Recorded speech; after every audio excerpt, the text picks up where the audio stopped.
Welcome to the Gateway to the Game, live at Spillane Field here for a nice Friday night matchup between Falmouth and Wareham. Alongside my partner, Sean Malone, I'm Mike Monaco, and Megan O'Brien, the third member of our team, will join us in just a couple of minutes. And Sean, here we go into a pivotal weekend for the Gatemen. Another loss yesterday, a tough 4-2 defeat at the hands of the Harwich Mariners. Wareham goes into a weekend stretch right here where they play 3 Western Division teams. They're 4 games back of 4th place Hyannis for that last playoff spot. Yeah, after last night's loss, they're now 4 games back, and they have a bit of room to make up now, and slowly but surely the clock is going to start working against them as we're approaching the end of the season. Only a handful of games left as we're about a little more than 2/3 of the way through the season. We've been saying all year that there are some must-win games, but they become even bigger must-win games as the season goes on.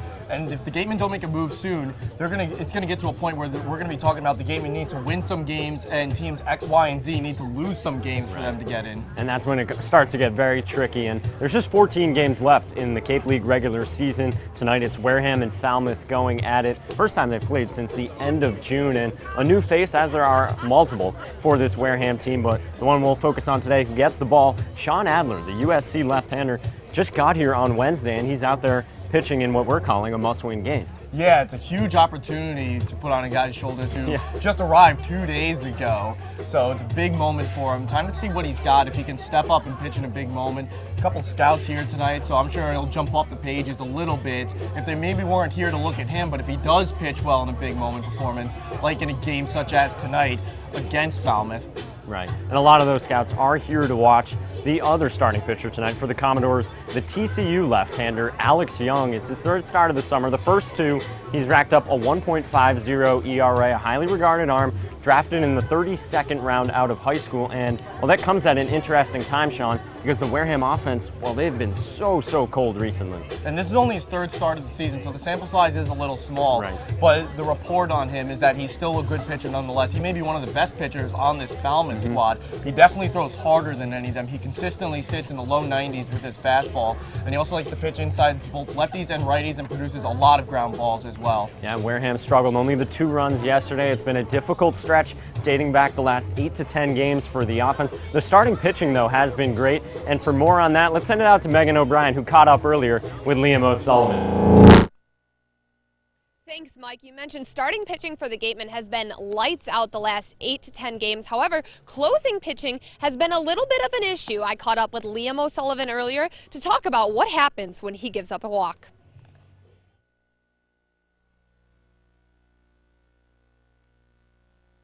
I'm joined by Liam O'Sullivan, pitcher for the Gatemen. And Liam, you have a little bit of an interesting story. Changed your hairdo a little bit there, shaved your head. Tell us a little bit what's behind the story. Why did you shave your head? Well, I don't really like to walk a lot of people, and I'll take this back if you don't mind. But I walked someone the other day, so I decided that I need to shave it. At school, I threw 86 innings. I only had 9 walks, so walking's not really my thing. And it was a close game, and I put the tying run to the plate, so I wasn't happy about that, and I decided that shaving my head was the next step. Now, you told me earlier before that you planned on putting your hair in cornrows, but obviously the walk prevented it. So you take this walking thing pretty seriously. Would you say that walks are unacceptable in your book? Oh, yeah, absolutely. But it was dreadlocks, not cornrows, not to be mistaken. I don't think I could pull off cornrows. But no, yeah, walks aren't acceptable at all because, usually walks score no matter when the situation is, and you don't need to be giving guys, bases. You got to make them earn it. So that's a big thing here, especially with wood bats, make them hit the ball. And I decided that, I was cutting my hair because I walked someone, so that was it. All right, well, unacceptable walks for Liam O'Sullivan. Look to see Liam and his new hairdo on the mound in future games. Well, you guys heard it there first. Walks unacceptable for O'Sullivan and this closing pitching staff. Got to make the guys earn it. Look to see some of that in the closing staff tonight. Back to you guys. All right, thank you very much, Megan, and for Liam O'Sullivan for joining us on the Gateway to the Game. With Sean Malone, I'm Mike Monaco, back up here inside the broadcast booth as we are getting set for first pitch between Wareham and Falmouth here tonight in a game that, like we talked about in the open, Sean, it really is a must-win for this Gatemen squad because there they are at 9-21, fifth place in the Western Division. Hyannis, with a win over Brewster last night, bumped up to 4 games ahead. They're at 13 and 17. And they're still within striking distance, but only for so long will they be in striking distance if they continue to play at the level they have on the offensive side of the ball. If they continue to have short at-bats and those not result in good hits, they're not going to last very long. We saw last night in a couple at-bats that were extended, the Gatemen were able to find success. Early on, Nick Halaman-Darris was able to come back from an 0-2 count and work a walk after 4 straight balls were thrown to him. And also Corey Ray hit his home run off a 3-1 count. So we were seeing that when the Gatemen are patient, the results are much better for them as opposed to when they're being extremely aggressive and trying to hit anything that they see thrown at them. Yeah, and Sean, one of the things that Cooper Ferris talked about after the game last night was he did not like the approaches that his team had at the plate. In the early innings, he thought it improved later on, but by that point, too little, too late, because the 2 decisive runs were scored by Harwich in the 6th inning, and the Gatemen, though they had a lot of hard contact down the stretch, they couldn't come back. And probably one of the best at-bats we saw in the entire game was the last at-bat of the game where Chris Chenea came in to pinch hit. And that was such a long battle of an at-bat. He just kept fouling off pitch after pitch after pitch and really went deep into that at-bat. So I think that was probably one of the best at-bats we saw in the entire game. It didn't have the best result, but you know what? If we can see a couple more batters tonight have at-bats like that for the Gatemen where they're really digging into the pitch counts of the Falmouth pitchers, whoever it may be on the mound at that point, you know, whether it's still the starter Young, whether it's someone coming out of the bullpen, just the deeper you go into his count, the better off you're typically going to be. Yeah, that was really the story last night, and it's been a lot of the story like we talked about over the past 9 games when Wareham, Sean, only has 17 runs in a 9-game stretch. And you know, we've talked to scouts, we've watched this team, we've talked to Cooper Ferris about it, and, you know, there's a lot of great bats here, and they just haven't been able to produce for whatever reason recently. The guys are still out there working every day, taking early batting practice. It just hasn't come around recently. It's, you know, one of those tough stretches any team really goes to in a given, say, 10-game sample. Yeah, and typically teams will have a chunk where they have a player go through a slump, or maybe 2 or 3 players, but I mean, there's a handful of players that have really been slumping hard for the Gatemen of late, and that's been hurting them because all season long their offense has been what's carried them, and it's been other parts of their game where they've struggled. It's been their pitching, it's been their fielding, and finally when the pitching is doing much better, the fielding still isn't quite perfect, but they did have that good stretch about a week ago where they almost couldn't make an error at all in the field, and now the bats have gone away, so it's a shame that finally it looks like 2 out of the 3 things have come together, and the one problem that you've had all season, that you haven't had all season, has been your bats, and now that's a problem. They've gone away completely. Yeah. I understand the beginning of the year was a bit of a problem, but that was almost not as big a problem as some of the other spots have been. That was just the Gatemen couldn't hit with runners on. Otherwise, they were hitting altogether. Yeah, and even though, you know, like we said, there was some hard contact last night, just not enough to show for it in the end of that game, and it ended up being a total of just 7 hits for Wareham offensively. We'll see what they can do today against Falmouth. The Commodores coming in at 16-13-1. That's second place in the West. Bourne at 19-11, top in the Western Division. Then there's Katuitt, 14-15-1 in third place. The Harbor Hawks, like we said, 13-17. The Gatemen at 9-21. Flipping over to the Eastern Division, things are tight at the top there. Harwich is at 18-10-2, and they have a big matchup tonight going up against the Bourne Braves. Orleans is right behind them at 18-11-1. They go off against Hyannis tonight, so that's one we'll be keeping an eye on. Yarmouth Dennis at 16-14. Chatham 13-16-1, and Brewster is at 11-19. The lineup for the visiting Falmouth Commodores tonight under manager Jeff Trundy is as follows. Matt Uresti leads off and plays second base. Steven Duggar, man center field. Kevin Newman, the best batter in the Cape League by batting average. He's over 400. He's at shortstop. The cleanup hitter is the third baseman Connor Hale. The catcher Audie Afner bats fifth. Boomer White is the left fielder and bats sixth. First baseman Jake Madsen handles the 7th spot. The number 8 hitter is the DH Sean Chase. Connor Costello bats 9th and plays right field. That's the group, hopefully supplying run support for the starting pitcher Alex Young out of TCU. And for the Gatemen, leading things off once again is Kramer Robertson. He slides back to second base tonight. Behind him is still Willie Calhoun, who will be the designated hitter in tonight's game. Chris Chenea will do the catching. He'll be protected by cleanup hitter Nick Halaman-Darris, who will play first base. Jake Little roams center field and bats fifth. He'll be protected by Corey Ray, who hit his first home run of the summer last night. Behind him, batting in the 7 hole and playing third will be Jose Quaz. Anderson Miller will get the call in left field. Blake Lacey will round up the lineup at short, and on the mound, making his first appearance for the Gatemen, Lacey's USC teammate, Sean Adler. Yeah, and Sean, what do we think we'll see from Sean Adler? Because the Gatemen pitching 10 out of the last 11 starts, that starting pitcher has gone at least 5 innings. Tonight they turned to Adler, and he's a relative unknown, and you know, we talked with Jim Lawler just briefly about him before the game, and he says, yeah, I've seen him throw about 10 pitches in the bullpen, but otherwise, even that doesn't matter. I just wait till they go out and see what he can prove to me. Yeah, it's a much bigger difference pitching in the bullpen versus pitching in a game, let alone a game in the Cape League where you're facing the best of the best batters in all of college baseball. It's a whole nother level of play. So I'm curious to see how he's going to respond to that.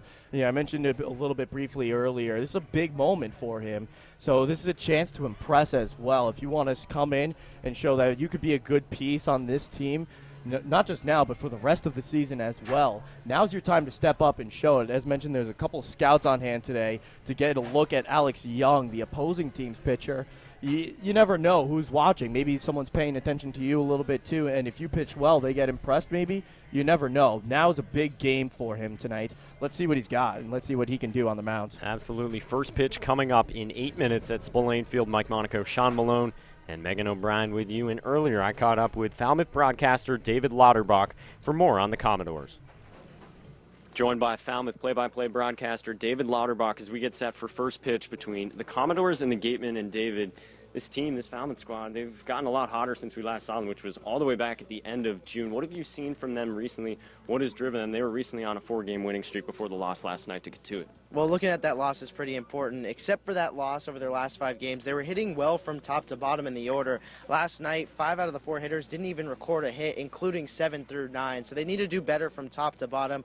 They're very top-heavy in this lineup most of the time with guys like Steven Duggar, Connor Hale, and Kevin Newman, who are just doing really well. And that's part of the reason why they plug someone like Jake Madsen, who's hitting right around 340 this season, the first baseman from Ohio.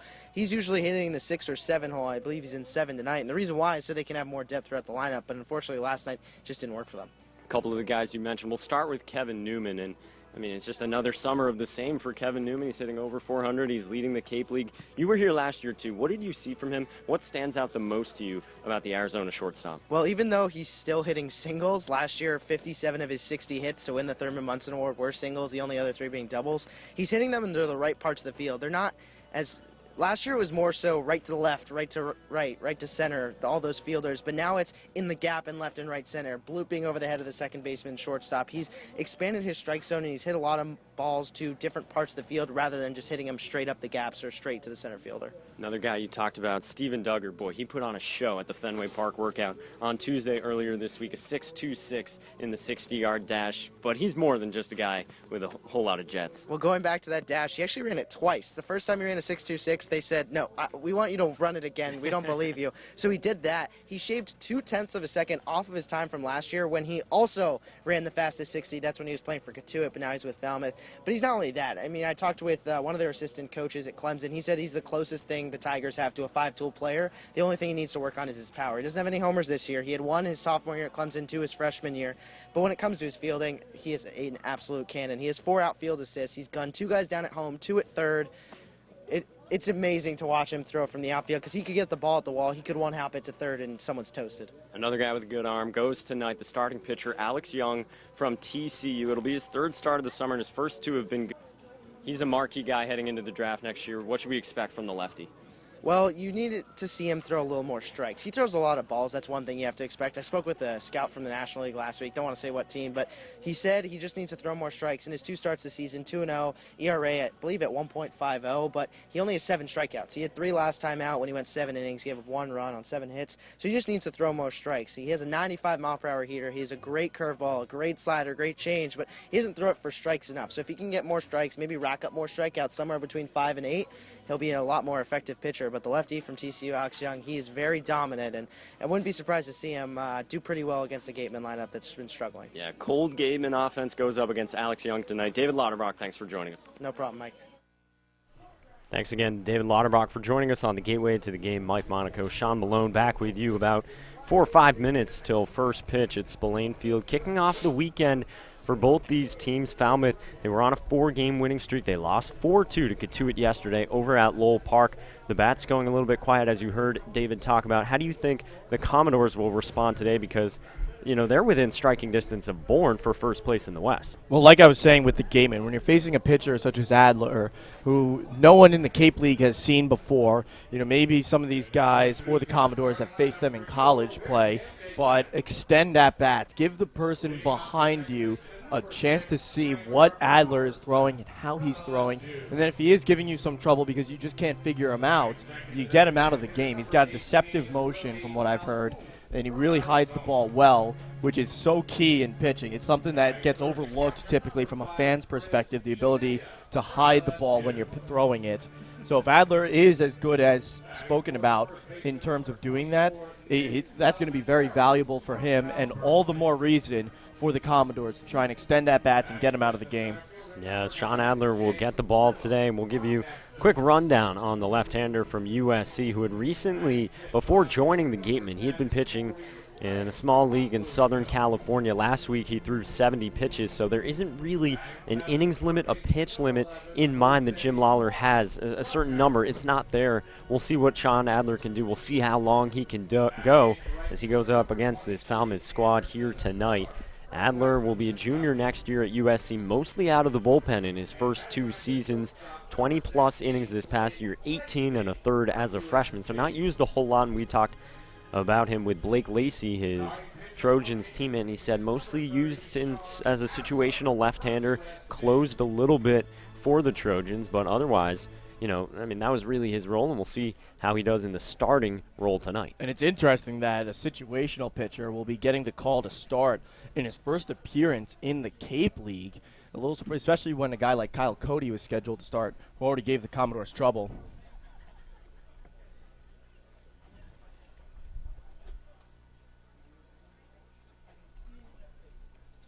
As we roll along here on the gateway to the game, Red Shirt Friday across the Cape League with the home team wearing those red uniforms with the Cape Cod across the chest, honoring our military. Falmouth coming into tonight's action. Second place in the West, Wareham in last place, and it seems crazy to say it, Sean, but really 14 games left in the regular season. Where did the summer go? Yeah, this summer has gone by so fast so far. Before we know it, it'll be the end of the season, and we'll be talking about either whether or not the Gatemen are in the postseason or whether or not, you know, we'll be recapping the summer as a whole for the Gatemen season.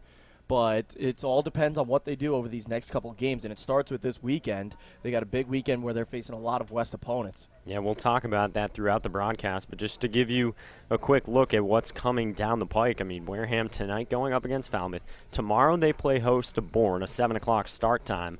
And then on Sunday we go to Arnie Allen Diamond in Falmouth, and we'll see the Commodores once again there. That's a 4:30 start time, bumped up a little bit because of the lights. There have been problems with the lights for the Commodores there, and then Monday, a makeup of the recent rainout we had from Wednesday. Wareham will play host to Orleans. So they get 3 out of the next 4 games at home as well, Sean. Yeah, so a big homestand for the Gatemen, and that's huge. You know, I feel like they play much better at this ballpark than they do when they're on the road in some cases. And you got to defend your home turf. If you want to be a good team, there's a couple things you need to do. One of them is win the games that you should. Another one, probably number 2 on my list, is win at home. Defend your house. It's so big in all sports, not just baseball, to do that because it sets the tone when another team comes in as well. They know that you play better there, and it almost gets in their head just a little bit. And Wareham this season just 4-10 in home games, within the friendly confines that haven't been too friendly here at Spillane Field, but that's where we are tonight. We'll give you a quick look as we await the national anthem. Got some other games going on. Chatham ahead of Brewster 4-0. Katuitt over YD 3-2. Bourne leading Harwich 3-1. And Hyannis and Orleans about ready to get underway. And now let's send it inside Spillane Field.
Do or die time for the Wareham Gatemen with 14 games remaining in the Cape League regular season. Wareham is 4 games back of a playoff spot, but they have 3 West Division matchups this weekend, starting with the Falmouth Commodores, who visit Spillane Field here tonight.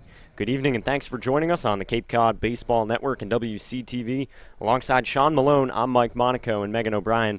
The third member of our team will join us in a few moments. And Sean, it's 4 losses in a row for Wareham. It's 4 games back of 4th place. What are your keys to tonight's tilt? First off, on offense, eat up at-bats. I've said it a few times already, but just the more you extend at-bats, the better off the Gatemen are going to be, not just in their own individual at-bats, but the batters behind them as well, who get a better look at what the pitcher is throwing. Be patient. If you don't like what he's throwing to you, don't try and put it in play. Just try and fight it off foul, chop it down. And then if you do get something eventually that you like later in that at-bat, then you send that into one of the gaps or hit it hard for a base hit. Wareham's offense, that'll be a story tonight. It's gone cold over the last 9 games, like you talked about, Sean, but the pitching in that time has been great. 10 out of the last 11 starting pitchers have gone at least 5 innings, and we'll get a new look at a new arm tonight. Sean Adler, the lefty from USC, starts, and he just arrived here on Wednesday, a recent addition. This is his season debut, as starting pitchers have come and gone for the Gatemen, and that's something that began at the beginning of the summer before we even got going here, and that's been a theme throughout the year, guys being shut down for innings limits, injuries, what have you, and the next in line today is Sean Adler. Yeah, and even guys who haven't showed up that were expected to show up just because they pitched too many innings or got hurt in the College World Series. So it's a shame that the Gatemen, in the beginning of the year, the plan was, all right, well, we got a few arms coming, and, well, a handful came, but not as many as they were expecting, and not the players, the very good players that they were expecting. They still got a couple solid players that came in, later in the year, but not all the pitchers that they were expecting, and that's led to Sean Adler being here now on the mound for the Gatemen getting the start. The rising junior from USC calls Northridge, California home, 6'2", 190 pounds, facing Matt Uresti, the second baseman. And we're getting started. First pitch misses upstairs. We're underway at 7:05. Adler mostly used out of the bullpen in his first 2 seasons with the Trojans. 38 appearances and just 1 start. Locates the fastball for strike 1. We'll see the fastball, the slider, and a changeup from Adler. Doesn't throw too hard. Can get up to the high 80s. The slider and the changeup as well. The changeup, one of his better pitches. And he goes to the slider right there to get ahead 1-2. Does have a bit of a deceptive delivery, as we talked before the game with assistant pitching coach Travis Lawler, and he said that makes the fastball sometimes play a little bit harder than it actually is. It might seem more like the low 90s, Sean. And that's another key, too. If you have something in your motion that throws off how hard you're throwing, whether it makes it look harder or softer, that can really help you out in terms of deceiving a batter. And he pumps the fastball to the outside edge, and he gets Uresti to look right at it. 1 up, 1 down, and it's a strikeout to start the summer for Sean Adler. There we go. Uresti and Newman right now in the on-deck circle discussing Adler, I would bet.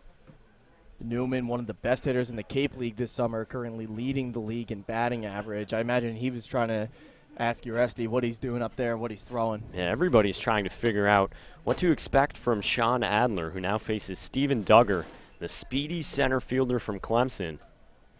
Just underway at Spillane Field, kicking off the weekend series. Wareham 4 games back from a playoff spot, and Adler on the bump tonight. Here comes his 1-0. And just a little bit off the edge, John DiGirolamo is the home plate umpire. Stephen Williams is at first, and Matthew Teague is at third. Lineup for the Gatemen left to right in the infield. Quaz, Lacey, Robertson, and Halamandaris. Behind the plate is Chris Chinea for the Gatemen. The outfield left to right, Miller, Little, and Ray, and Adler on the mound.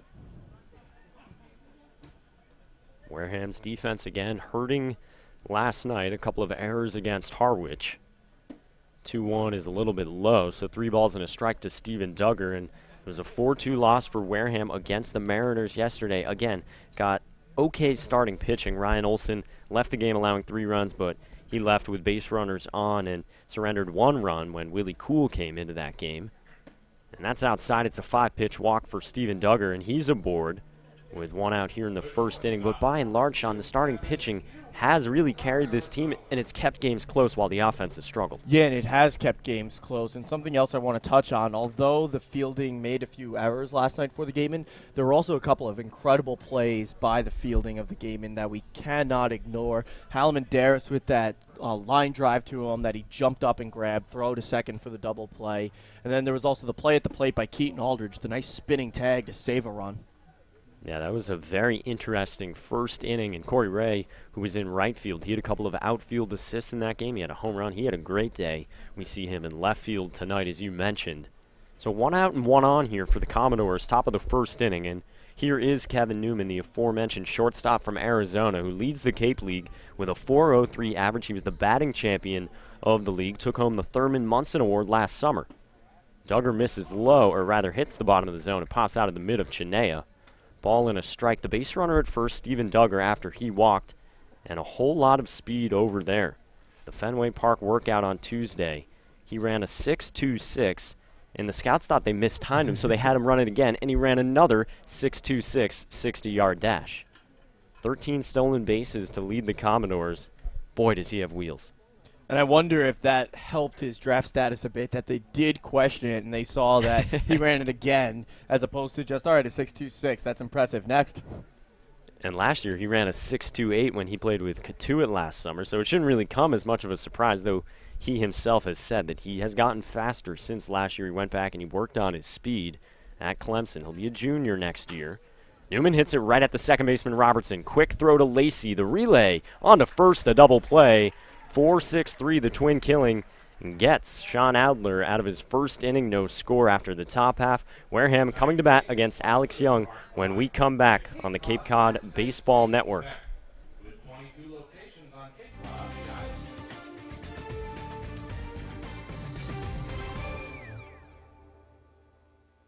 2014 is the 100th anniversary of the Chatham Bars Inn, one of the world's most honored hotels and a proud member of the leading hotels of the world.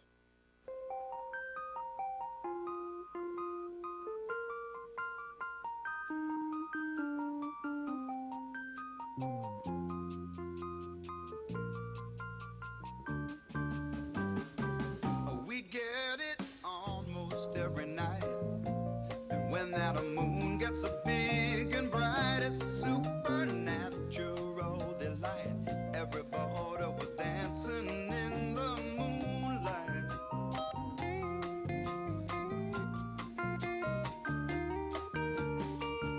Everybody here is out of sight. They don't bark and they don't bite. They keep things loose, they keep things alive. Everybody was dancing in the moonlight. Dancing in the moonlight. Everybody feeling warm and bright. It's such a fine and natural sight. Everybody dancing in the moonlight. We like A clean frame for Sean Adler to begin his summer with the Gatemen. And now Wareham comes to bat for the first time tonight. Bottom of the first inning, no score between the Gatemen and the Commodores as we get started at Spillane Field. Mike Monaco, Sean Malone, Megan O'Brien with you here tonight. And Wareham is set to face TCU left-hander Alex Young. He'll be a junior next season for the Horned Frogs, and a impressive arm, and a lot of scouts eager to see what he can do. Guy in the low 90s with a good curveball as well. And Alex Young, he's been lights out in his first 2 starts of the summer, 12 innings and a 1.50 ERA, Sean. Yeah, he's been absolutely impressive in his 2 starts so far.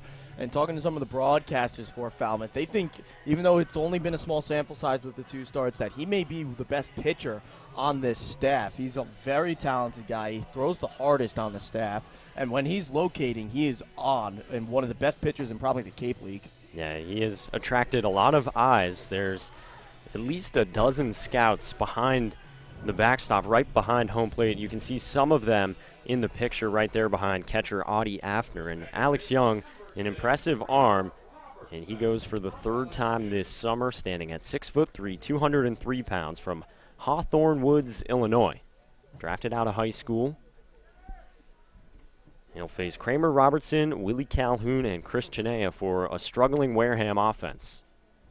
Just 2 runs yesterday, just 17 runs total in the last 9 games. First pitch swinging for Robertson, popped up right side, shallow. Coming on is Costello, going back is Uresti, and the second baseman puts it away to start the inning. And Kramer not happy with himself, feeling that he missed one there. But again, he swung at the first pitch. And now Willie Calhoun is going to get a chance to bat. And he's only seen 1 pitch from Alex Young so far, so he doesn't really know what to expect. Now, that's been the recent story for this Wareham lineup, Sean, and we've talked about it quite a bit over the past couple of games. Wareham, on average, swinging at about 8 to 15 pitches fewer per game, and they've just been overly aggressive.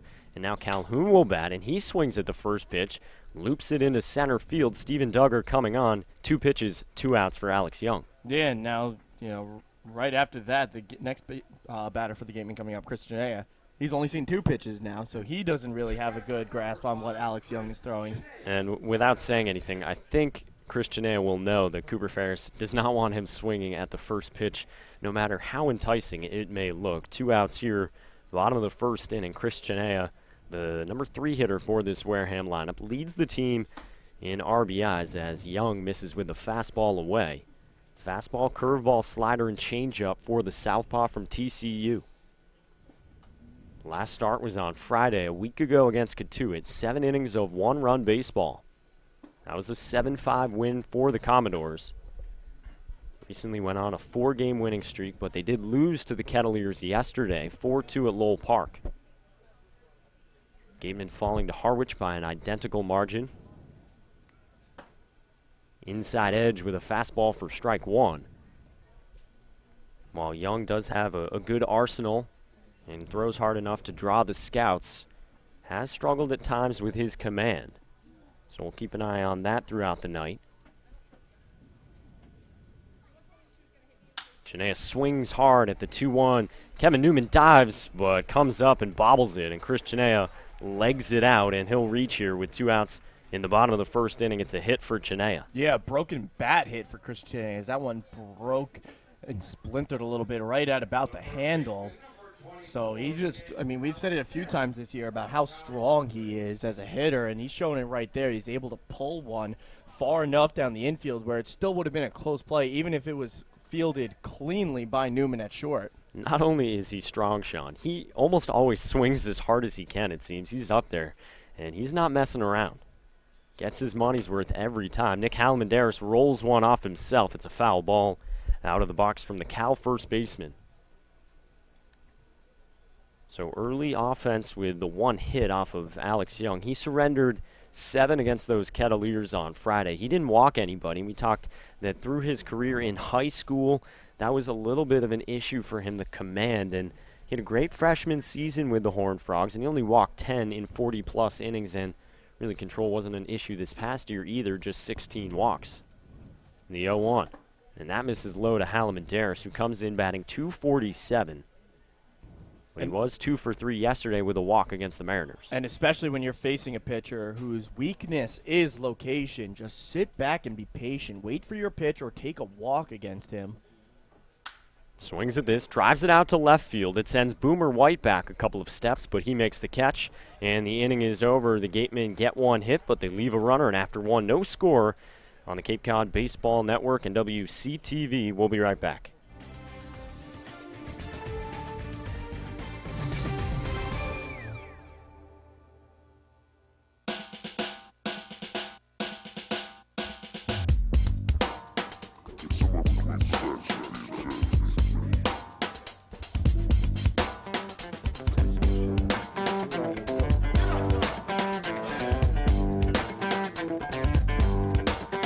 Stand up,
Sean Adler used a double play ball to get out of the first inning. Wareham comes up empty in the bottom half of the inning, and now we go to the second at Spillane Field. 4, 5, and 6 due up for the Commodores, beginning with Connor Hale, the third baseman from LSU, a teammate of Kramer Robertson and Chris Chinea.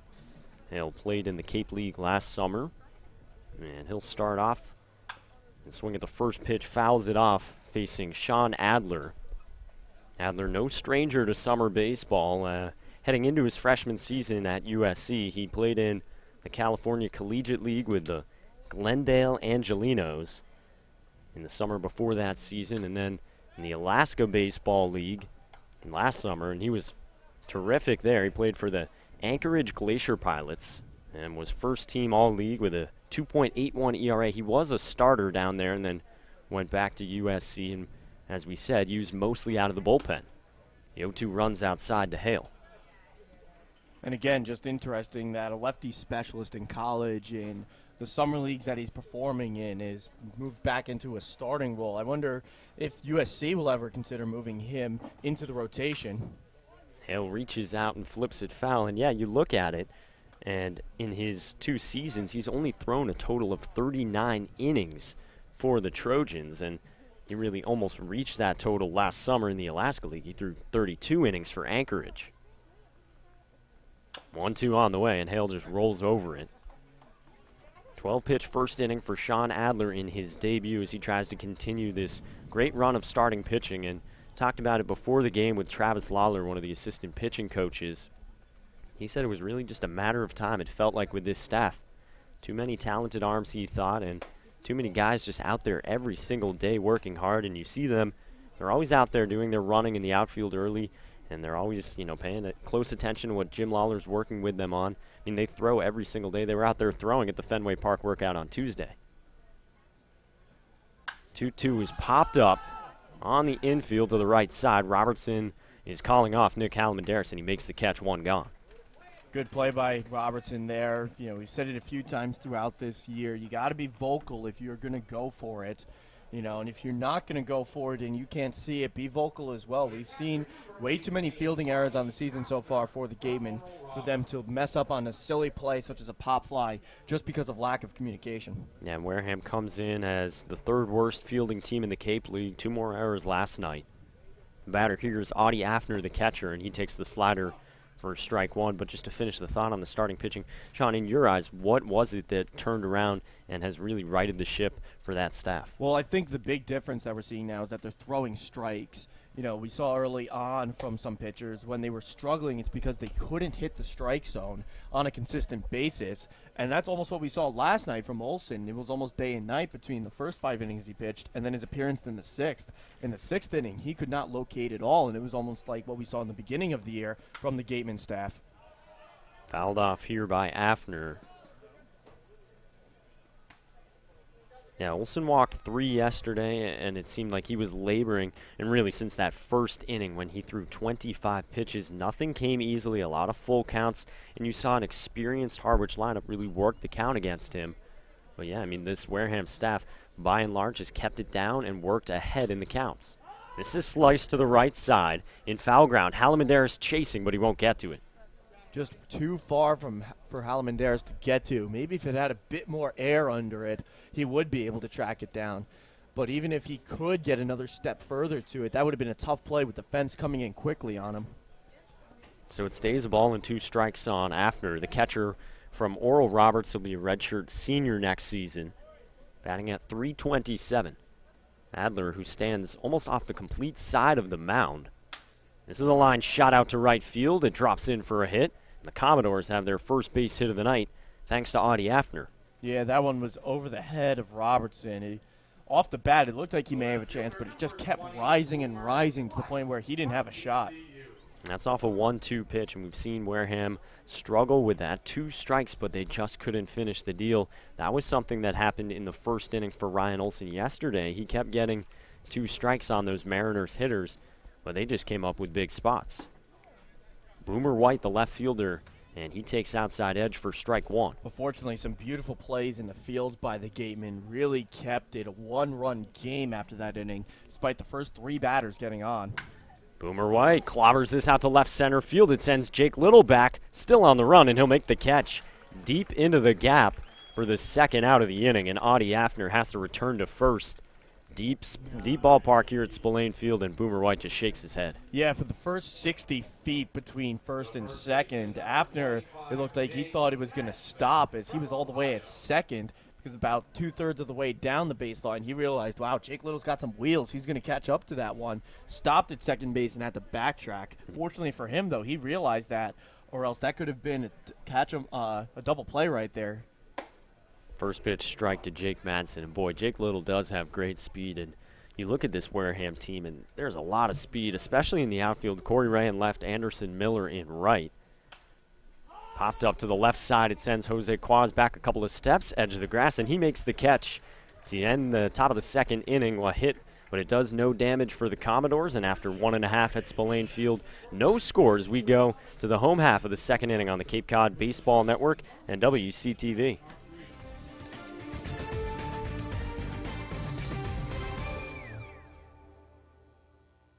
Celebrating a quarter century on Cape Cod, iHealth Services is proud to be a major sponsor of Cape Cod Baseball League again this year. Are you finding it difficult seeing the ball? Let us help you see all the game. Make an appointment at one of our 10 convenient locations on Cape Cod or the South Shore. iHealth Services, we are here for you.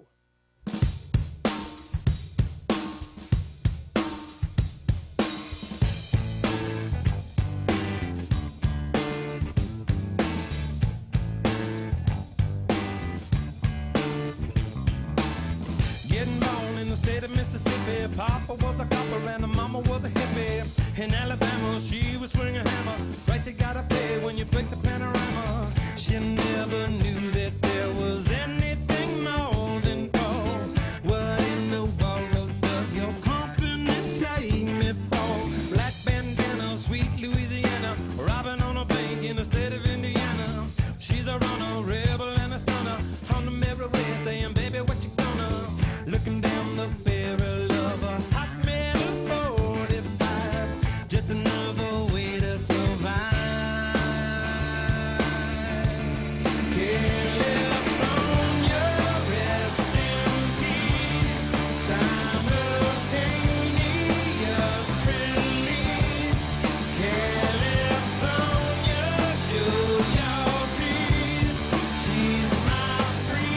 Scoreless ball game. Wareham will come to bat for the second time. Jake Little, Corey Ray, and Jose Quaz due up against Alex Young, who only needed 9 pitches, Sean, in that first inning, and 2 pitches, 2 outs, and after that, still only 7 pitches to get through Chris Janae and Nick Halamandaris. Yeah, super efficient for him. He did a great job, and part of that was because the first 2 outs he got after the first 2 pitches that he threw. Very quick work. Christian A did have that infield single, but he was left stranded at first after Nick Halamandaris flew out to left field. Jake Little, the center fielder, takes strike 1 from Young. Young, a very highly regarded arm like we talked about. He was only 89 to 90, according to the radar guns here in the first inning, but still a lot to like about the left-hander. According to Perfect Game, he's the number 68 2015 draft prospect that was heading into this college season, and according to Baseball America, he was the number 50 sophomore in the country. Little rolls over this one, over the mound, charging is Uresti, and he can't handle it.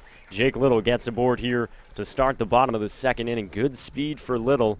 Would have been a tough play anyway for Uresti. Yeah, and like you'll see sometimes with wide receivers in football, Uresti thought about what he was going to do with the ball before he actually had it. So you saw it right as it was about to hit his glove. He actually looked up and looked to first to try and see how close the play was. And that's why it just went right off his glove, and he couldn't make the play at all. And it was ruled an infield single for Jake Little. So the second hit of the day for Wareham. Both have been infield singles. Now Corey Ray bats, and he comes in swinging a hot stick. He had that home run yesterday. Jake Little's running the pick off to first. Madsen throws to Newman, who drops the ball. And Jake Little slides into second safely.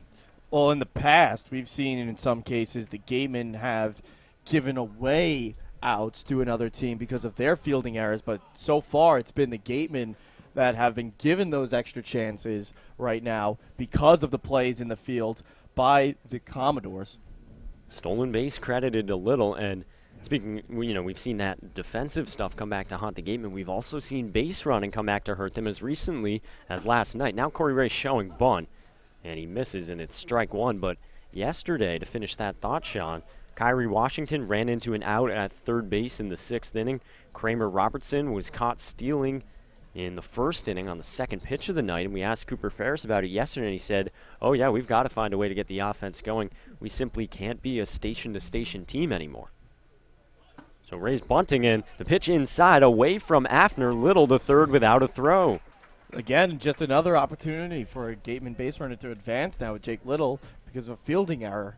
I mean, it wasn't ruled an error when he reached, but it certainly would have been a much closer play if Uriste at second could have gotten a handle on it. And that's charged a wild pitch to Alex Young. So we get an infield single that Ureste, like you said, couldn't handle. Then a stolen base on the pickoff throw. Now a wild pitch. Corey Ray fouls it back. And that's good because it puts the bat back in the hands of Corey Ray. He's not trying to drop down a sac bunt anymore. And he's been hitting pretty well of late, especially coming off last night's game where he had a pair of RBIs and a solo shot home run as well. Yeah, he clobbered that home run to lead off the 3rd inning, a line drive to right field. Swings through that, though, and strikes out for out number 1, and Ks have been a problem for Corey Ray. And that time, Alex Young fools him with the breaking ball. Yeah, it looked like it was the slider that he got him with. Started off inside and started to break away from him. And that's tough with the lefty-lefty matchup. Young likes to pitch inside on both righties and lefties either way, but especially with a lefty-lefty matchup, it's always tough. So the lefty Corey Ray strikes out there. Now a righty in Jose Quaz, the third baseman from Maryland, still trying to get Little home from third. And Quaz with a line drive up and over the middle of Uresti into right center, and that does the job. Jake Little taps the plate, 1-0 Wareham. And there we go. Much like we saw in the last half an inning, a line drive that went over the head of Kramer Robertson. This time Uriste, he jumped up and was much closer to it, but still could not quite get to it as that one drops in for a single. And like we said, we're starting to see Corey Ray come alive a little bit. Same can be said for Jose Quaz, who had one of the weirdest doubles we've seen yesterday, a broken bat that the double ended up going all the way toward the fence, and we're starting to see his offense come alive. He singles there, goes to the opposite field to score Little, as Wareham converts on some of the Falmouth miscues. That ball Uresti couldn't handle, and then Newman couldn't field the throw from Madsen on the pickoff bid. It looked like they would get Little at second. Then a wild pitch put Jake Little at third, and then he scores. Now the batter is Anderson Miller, and he fouls it off. The right fielder from Western Kentucky batting with 1 out, a runner at first for the Gatemen, who just claimed that 1-0 lead here in the home half of the 2nd inning. And Miller, he hasn't been a power hitter this season for the Gatemen, but he's been a very solid contact hitter for them. He's bringing his average back up slowly. He's at about the 280s right now, and he hits to all parts of the park as well. Takes a breaking ball low, and he has that average, like you said, at 283. Didn't play yesterday, but was 1 for 3 against Brewster on Monday. And for our money, he has one of the most impressive batting practice rounds day in and day out at this stage of the summer. It seems every day you look, and he's just spraying line drives around the field. Yeah, puts it to all parts of the park. You can't play him at any single spot. You can't put any shift on him at all because he'll find a way to find the opening. You know, he missed a week earlier in the season with a little bit of hand discomfort, and maybe it took him a little bit to get going after that. And he told us he tried to watch tape of what he was doing at Western Kentucky this past year. Here's another throw to first. They've got Quaz hung up. This time they do get the out. Madsen to Newman. Now there's 2 away. Wareham again being aggressive on the bases. Yeah, and we saw that in last night's game. The Gatemen were extremely aggressive. We saw Kramer Robertson take off on the first pitch to Willie Calhoun, much like Jake Little did earlier. This time Quaz waits a few pitches, but I wonder if the aggressiveness on the base paths is manager Cooper Ferris' attempt to try and compensate for their lack of hitting. Miller does roll over that to the left side. I think you're right, Sean. I mean, that's what he was really saying last night. They've got to find a way to manufacture offense, and as he termed it, can't be station to station. And now we've seen a couple times, whether it's the base runners getting fooled or being instructed to go on that first movement from the southpaw, they are being in a very attacking mindset on the base paths. So it's a ball and 2 strikes on Anderson Miller. 2 outs here, bottom of the 2nd. The Gatemen, though, do jump out to the 1-0 advantage. Miller lays off. And Miller thought about going after that one at first, but was able to hold up his bat. No appeal down to third, but it looked like he did check his swing. Miller from Lexington, Kentucky. He'll be a junior next year. 2-2. This is blasted out to center field. Duggar on his horse spins around and makes the catch in deep center field. Anderson Miller gives it a ride but flies out, and it's out number 3 after 2 innings. Wareham 1, Falmouth nothing on the Cape Cod Baseball Network and WCTV. Right now, let's check in with Megan O'Brien. Thanks, Mike. New pitcher on the mound for the Gatemen tonight, Sean Adler. And we mentioned in the pregame show that the bullpen for Wareham has been a little rocky. I caught up one of the most consistent bullpen pitchers for the Gatemen, Willie Cool, just about how they react to a new pitcher taking the mound.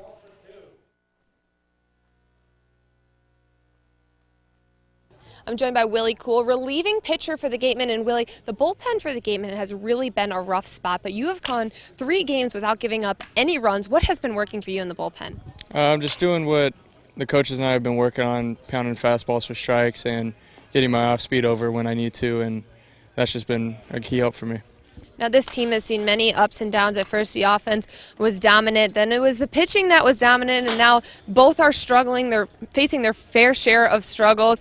What do you focus on most when the team is struggling like this? You know, you just got to worry about doing your part and contributing and making sure that you're able to help the team out however it is that you can, and you just got to worry about that. New pitcher on the mound tonight. How does the bullpen prepare for that? You know, we just got to wait and see how he does. I'm sure he'll have his jitters at first and then settle in, but we'll all be ready to back him up if he needs us. All right, well, thank you so much for joining us, Willie. We'll see you out there tonight. Sounds good. With Adler's start today, bullpen not really sure how exactly he would throw, but assured me that they would be ready to step in when need be. Back to you guys.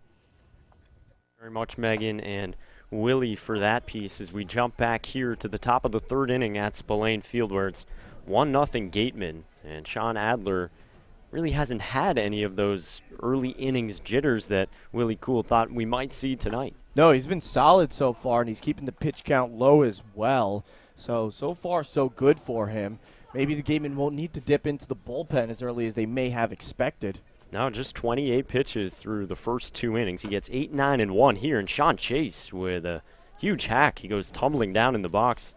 It'll be 1 ball and 2 strikes on the designated hitter. That's one of those at the end of the game the team is going to laugh at when they're watching that in film the next day and they see that bat, and everyone's going to be playing it back and forth again and again and again, just watching him fall. Chase, the catcher from Oregon, listed at 6 feet, 214 pounds. Tons of power for the slugger. Launched 6 home runs over the monster at Fenway Park on Tuesday. This is a ground ball to Blake Lacey at short. The throw is not dug out by Nick Calamandaris. It gets past him. Sean Chase thinking, too. He gets there without a throw. Blake Lacey with a low throw to Nick Calamandaris. And it'll be an error on the USC shortstop. Yeah, and a lot of times we'll see Blake Lacey, when he gets the ball, he'll try as hard as he can to rocket it, and there's 2 problems I have with that. Number one, you don't need to do that in every single situation. With Sean Chase, a bit of a bigger guy running down the line, I mean, it's not like this is Duggar that's trying to beat you out. And another thing is, by doing that, he also wastes time while throwing it to first. You know, if he were to just take it and just throw it easily and more nonchalantly, I think it would be a more accurate throw, and against a guy like Chase, still get there in plenty of time. Right, that was the thing. He had plenty of time on that throw, and that's error number 5 of the summer for Blake Lacey, playing behind his USC teammate Sean Adler. So the leadoff man at second. Now the batter is Connor Costello. Pops it up into shallow right field. Anderson Miller in just a step now to his right, and Sean Chase won't test it. 1 gone. Yeah, and again, Sean Chase, not the fleetest of foot for the Commodores. No reason for him to try and take off there, especially with the top of the lineup coming up for the Commodores. Their bats alone could still advance you. Right, and for the Wareham side, that's about as good as an outcome as you could really get right there. No ground ball to the right side that could advance Chase. Of course, no hit that would get him over to third, maybe score him as well. So he stays at second, 1 out. Now we do get the top of the lineup, Matt Uresti, Takes low and outside. Uresti struck out looking to begin this ball game back in the first inning. The only strikeout tonight for Sean Adler as he makes his Cape League debut.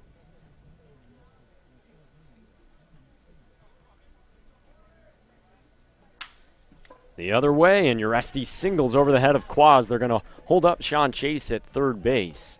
And runners at the corners here for the Commodores with one out. And Quaz is a very tall, long third baseman, but he was playing up a little bit. He wasn't quite on the grass, but he was maybe 6 to 8 inches away from the grass.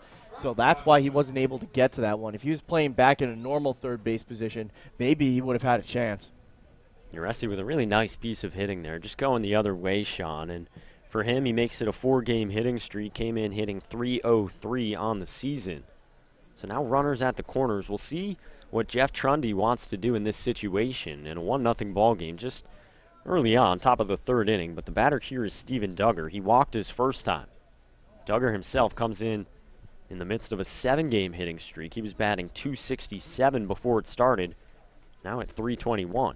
First pitch slider is low and outside. Uresti at first didn't look like he was going anywhere. He's 3 for 3 stealing bases this summer. The Commodores as a team have swiped 37 bases. It puts them at 5th in the Cape League. 1-0 is up and away.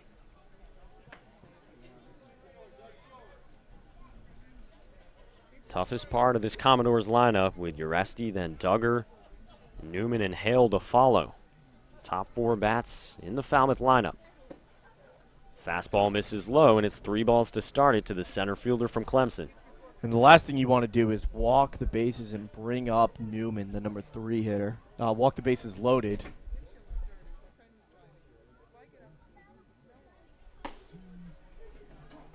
Get me over strike there from Sean Adler.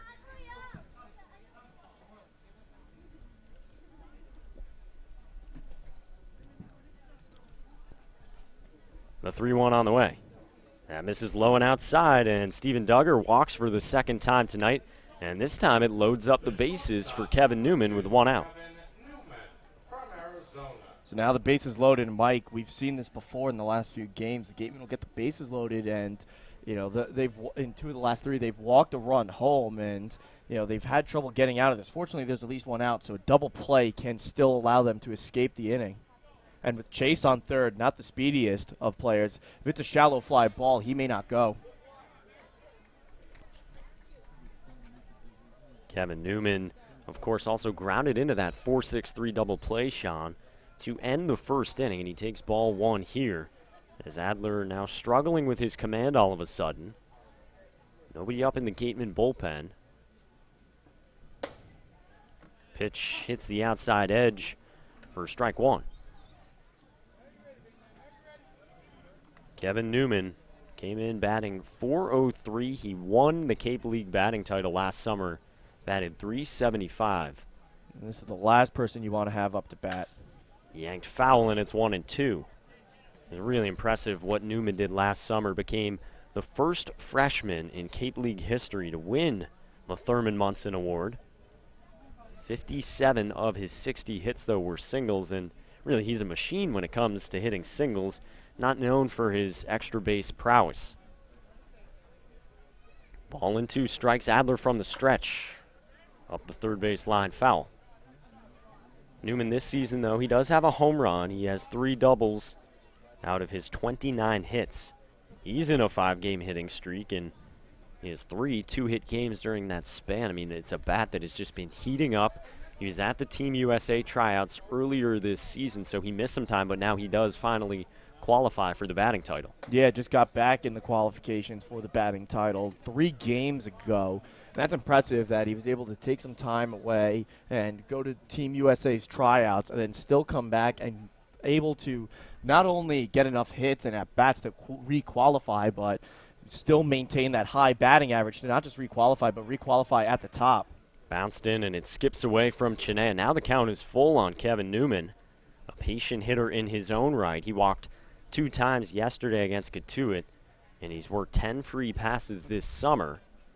And there's nowhere to put the Arizona shortstop. And again, with Chase on third, that got a bit a ways away from Chris Chinea behind the plate. If that's anybody else, he may have gone for it, but Chase, again, a bit of a bigger player, more power than speed. He's not going to go. Ground ball down the line, foul. Yeah, and Chase did show his athleticism that time by jumping over the ball and preventing it from hitting him in the feet. Yeah, we saw one yesterday, Sean, where I believe it was Kyle Barrett, the Harwich leadoff man. He was leading off at third, and there was a line drive smoked by C.J. Hinojosa, and Barrett just had to hit the deck. It almost took his head off. Real testament to how well these players are paying attention down there. Yeah, you got to be on high alert down there. 3 balls and 2 strikes on Kevin Newman. Wareham up 1-0. 1 out here in the third. The pitch. Outside edge called strike 3. Newman fans, what a big out for Sean Adler, 2 away. Yeah, Newman thought that was ball 4. He started making his way down the line, was about to drop his bat as well. So that one was a close pitch, but Adler able to get out of it. And also big is that prevents the opportunity of a sacrifice fly tying this game. Yeah, because now there's 2 gone for Connor Hale, the cleanup man. Popped out to second base to begin the second inning, and he fouls this one back. What a monster strikeout for Sean Adler with a full count and the bases loaded, and a pitch right on the black. Could have gone either way. Home plate umpire John DiGirolamo with the call. Wareham trying to hold on to this 1-0 early advantage. The 0-1, a fastball drilled in for strike 2. And I wonder if that got Adler a bit of a confidence boost there on the mound. That huge strikeout against Newman when the count was full with the bases loaded. Let's see what he's got here, up 0-2 now. Yeah, his command had been a little bit shaky, and now he comes back pumping strikes. And this just misses low and outside, 1-2. And that's okay. You know, 0-2 count. You know, throw it outside the zone, see if you can get him to chase something there. Don't give him anything that he can hit and put into play, at least put it into play well. Connor Hale swings and misses at the changeup, and Adler pumps his fist. He gets out of it. He strikes out 2 to leave the bases loaded. And after 2.5, it's Wareham 1, Falmouth 0 on the Cape Cod Baseball Network and WCTV.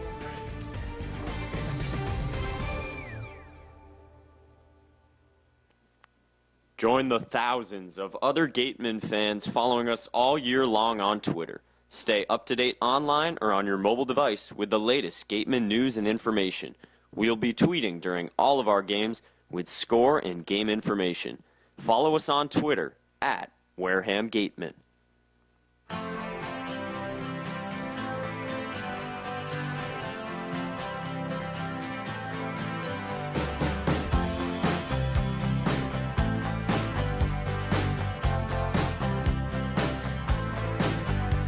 Well, I started out down a dirty road.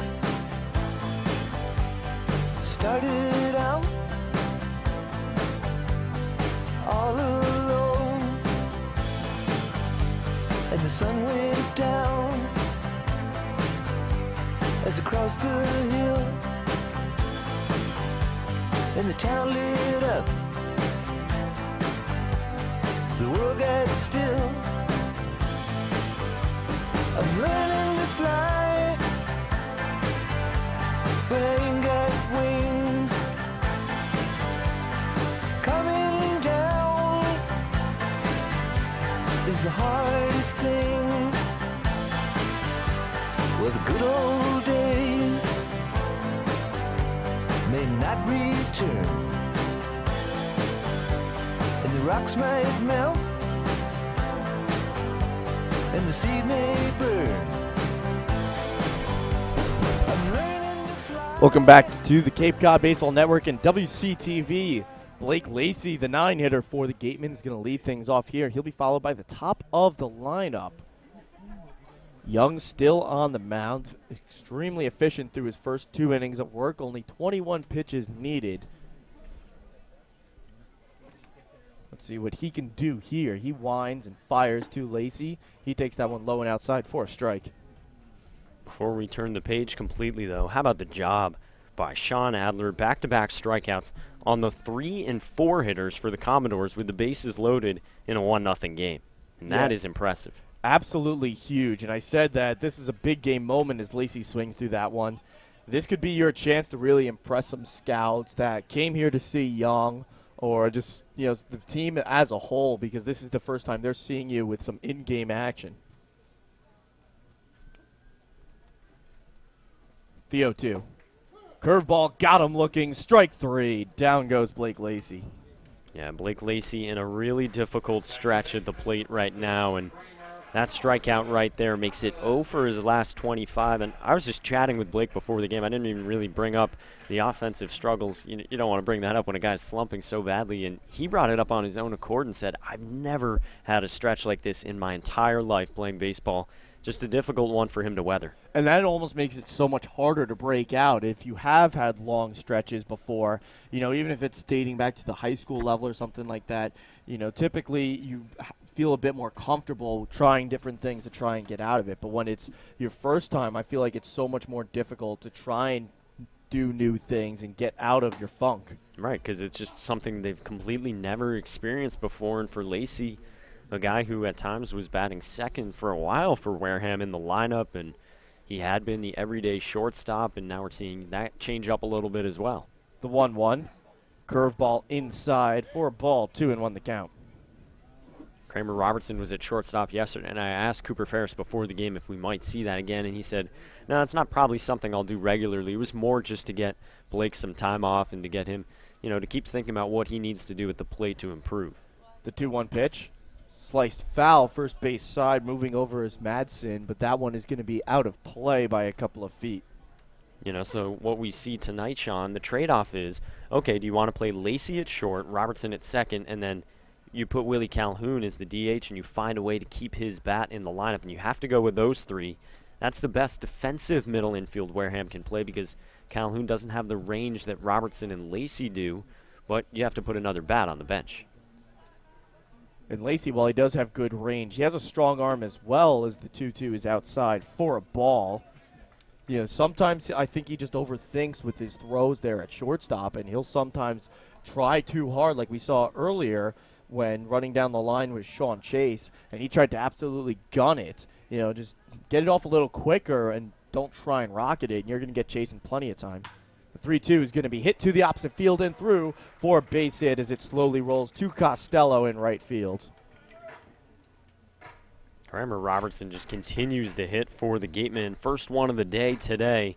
Came in batting .338, and he now has a hit in 10 of his last 11 games, Sean. He has really been one of the stories of the past couple of weeks, the way he has developed, and, hey, he's your leadoff guy now. Yeah, he's replaced Willie Calhoun as the leadoff hitter.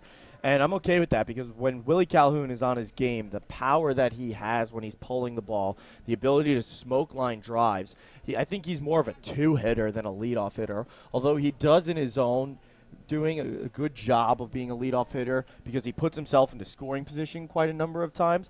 I'd much rather see him driving in runs than setting himself up. Yeah, that's really the spot for him. I mean, only 8 runs knocked in this summer. This one is going to be lifted high in the air and into center field. Duggar backs up. He settles under it and makes the out, 2 away. And Willie Calhoun's a guy who has 12 doubles this summer, but so many of those came from the leadoff spot in the order. And while that's still valuable for a team to have someone mashing that many doubles atop the lineup, it could be more productive if you have a guy like Robertson who can still get on to have Calhoun behind him. But right now, Calhoun's in an awful stretch for him. He's 3 for his last 38. And also, Kramer Robertson has a bit more speed than Willie Calhoun, too. That, too. So he has the ability to go from first to third a little bit better than Willie Calhoun would. Not that Willie Calhoun is slow by any means, but he just doesn't have the speed of some of the other players in this Gatemen lineup that you would consider more prototypical leadoff hitters. First game tonight has gone final. Yarmouth Dennis with a 4-3 win over Catuit. Count is 1-0. Young fires. This one is going to be fought off foul. Inside fastball against Chris Chinea. 1-1 the count. So just a quick update on the standings. Catuit had been in third place, so now they dropped to 14, 16, and 1. And, they're only 5.5 games of Wareham, and there's only, 14 left to play. But that's another one to keep an eye on because Hyannis could tighten that up for the battle for 4th and 3rd in the West. 1-1 throw on to first. Robertson gets back in time. I mean, the main game that everybody from a Wareham perspective is paying attention to is Hyannis at Orleans tonight. And the Firebirds have an early 1-0 advantage over the Harbor Hawks. Wareham, with a Hyannis loss and a Gatemen win tonight, can get within 3 games.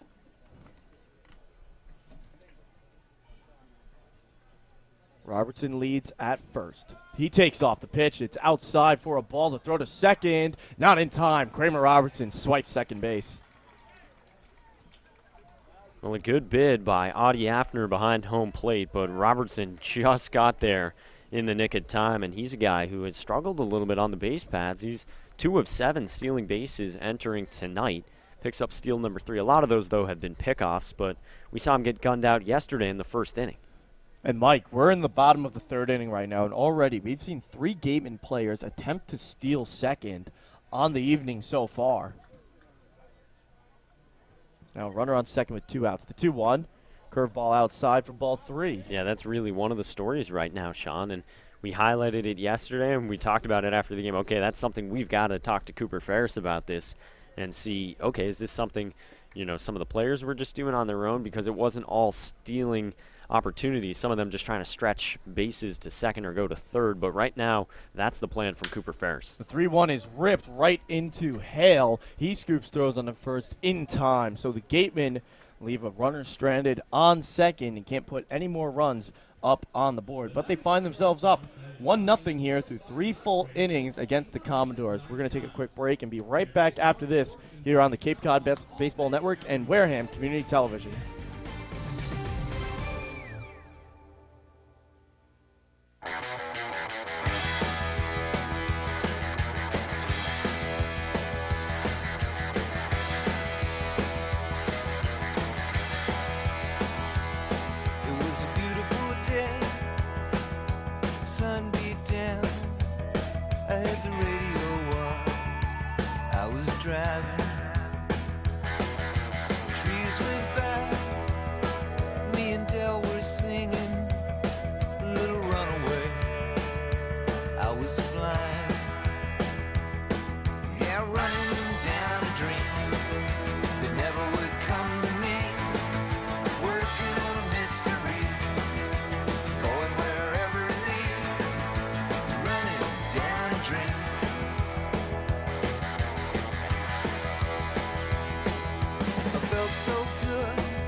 Back here on the Cape Cod Baseball Network and Wareham Community Television as the sun is starting to set here at Spillane Field. The Gatemen find themselves up 1-0 as we're through 3 full innings here of play. First pitch is going to be taken for a ball on the outside. Count is 1-0. Yeah, good start for the Gatemen if you want to break it down into the first third of the game. Adler, of course, getting out of that trouble in the top of the 3rd inning, but, you know, Wareham has had trouble at times with the defense. We saw that on Lacey's throw. That's something they need to tighten up on because it almost got out of control for them in the 3rd inning. 2-0 on Afner. Adler barely towing the left side part of the mound, and he throws a strike on the outside. Count is 2-1. Yeah, what a unique motion for Sean Adler on the hill. He's barely standing there, and that right foot isn't touching the rubber. The 2-1. This one is sliced back 2-2. After his first time with that line drive single with 1 out in the 2nd inning.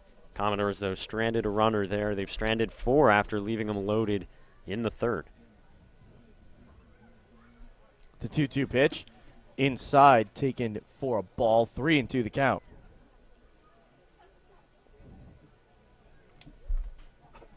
After Afner, it'll be White and Madsen at least for the Commodores here in the top of the 4th. The 3-2. This one is chopped foul. Count remains the same, 3-2. Just 2 hits for the Commodores tonight. Hafner single in the second that we mentioned, and then Uresti's line drive over Quaz's head at third base in the 3rd inning. Adler has walked 2, however. The 3-2 pitch. This one is sliced foul out of play. Count remains the same.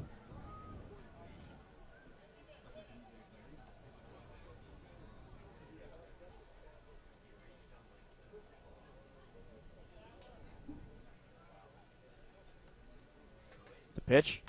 Sliced back once again. Good battle going on here at the plate between Hafner and Adler. Yeah, and Hafner does enough there to stay alive. But, Sean, I really like that changeup from Sean Adler, and he had a lot of confidence in that pitch, going to it in a full count there, and that was a beauty. The 3-2. Low and outside. Too low, and that's ball 4. Hafner will take his base. Yeah, so 3 walks now for Sean Adler, and that pitch count climbing. It's up and over 60 now. 1 batter into the 4th inning. We mentioned he threw 70 pitches in Southern California last week, and Jim Lawler knows that, and he said he doesn't really have an innings limit or a pitch count limit that he's keeping Adler under tonight. This one is sliced back foul. There is some stretching and some light tossing going on in Wareham's bullpen out beyond right field. Yeah, I wonder if they learned their lesson last night, starting off Willie Cool to come in relief right as the inning began, as that one's taken for a strike. But Ryan Olson struggled in that inning, and, I mean, they took every single tactic that they had to try and buy time for Willie Cool, and they put it to good use last night. Yeah, after 5 innings, Olson was at 77 pitches and a 4-pitch walk to start the 6th inning, and then they got Willie Cool up and loosening, and you know, I think that was too late, and that was just a turning point in the game. You say what you want. Ryan Olson had looked okay through the first 5 innings, and 77 pitches isn't a ton, but, Sean, I think you've got to have someone at least up and somewhat ready at that point. Yeah, at least start stretching in the last half an inning. This one is sliced foul out of play in the first base side. Yeah, Willie Cool didn't stand up at all or start stretching or anything. He started soft tossing once the inning began, when Ryan Olson started to get into some trouble. He did look decent throughout the first few innings, so maybe they expected him to pitch a little bit better in the 6th inning, at least record an out in the 6th. I mean, but still, Olson had surrendered 7 hits through the first 5 innings, and, you know, he issues that first walk, and then there were 3 more batters who came to the plate, and they all singled before Ryan Olson was out of the game and before Willie Cool was ready. The 1-2 outside, strike 3, got him looking. Gets him with the backdoor slider there to send White back to the bench. Yeah, 4 strikeouts now for Adler, and that's the first one that he's done it with the slider on, and he gets just frozen right there to get that first out. So that'll bring up Jake Madsen, first baseman for the Commodores. Adler sets, now deals. That one's taken outside for a ball. Madsen comes in hitting .333 for his season, a home run and 12 RBIs. And though he is in a little 0 for 9 rut, what a luxury to have that good of a hitter batting 7th. The 1-0 is hit back up the middle, snagged. Oh, no, Robertson, it goes off the heel of his glove. Took an awkward hop on him as it was hooking a little bit to our left, sitting here behind home plate. Yeah, that had some difficult spin on it for Robertson up the middle. And then he let it take an extra hop as he backed up onto the edge of the grass. Would have been tough to get to, and wow, that's a difficult one. Yeah, before he backed up, it would have been a tough play to make already. So then he adjusted his angle and then tried to flatten out again, and it just took another hop on him that spun to the left. The ruling is an infield single for Jake Madsen, and you know, either way you look at it, it puts Hafner at second, Madsen at first for a huge power hitter in Sean Chase. Yeah, they may not have gotten Madsen at first because of how slow that play was developing, but I think they would have had a good shot at getting Hafner at second, and there's a big hack from Sean Chase. He falls behind 0-1. Yeah, I love the decision there by Sean Adler to come right back with a changeup, because you've got 2 on, you know you have a power hitter in Sean Chase batting, and here he comes free swing, and he's right through the changeup. Yeah, get him out in front. Pitch is taken inside, lower than the knees for a ball. 1-1 the count. Chase clobbered 14 home runs this past season for Oregon. That led the Pac-12. The 1-1. This one is pulled foul, 1-2 the count. And it's again off speed from Adler. 2 of the 3 pitches here to begin the at-bat to Chase. Got to be careful, though, of leaving one of those up in the zone. Wareham has allowed a whole lot of home runs this season. As a pitching staff, they've surrendered 22, the most in the league. They know that well. The 1-2. Slider on the outside, taken for a ball, 2-2 the count. That one looked to be close, Mike. Right, that was close, and Sean, though, that's what I mean. You got to keep that pitch low, and a good job by Adler. It might be a little too low, but better than up. 2-2, and that one is pulled foul, and that's basically how a lot of the Gatemen pitchers have been burned on their home runs, is they're missing upstairs with some of their pitches. I know one in particular that really sticks in my mind is Brock Harton with that changeup. Yep. Fantastic pitch, especially when he keeps it low, but when he leaves it upstairs, it just gets clobbered. The 2-2. That one's low, strike 3. Got him looking. 2 outs here in the top of the 4th. How about that? 5 Ks now for Sean Adler, and 4 of them he's gotten the Commodores to go down looking. I mean, he's just mixed his pitches very well, and there's that fastball again, and he has such a deceptive motion that it does seem faster while it might be, 85 to 88 like we were hearing earlier. Hey, if you can play it off your changeup, it looks a lot harder. First pitch taken here by Costello is low for strike 1.